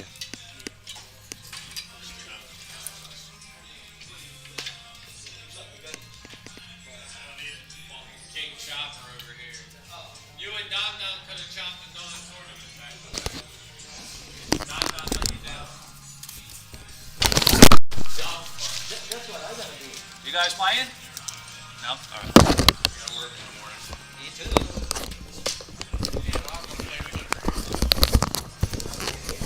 Okay, chat. The players decided to split first and second place. So Tariq and Bobby Hans. So we're not going to play it out. Thank you all for watching. Come to the next one. Papageorge Open, Markley Billiards. We have tournaments all the time, gambling all the time, whatever you want. Papageorge signing out. See you all next time.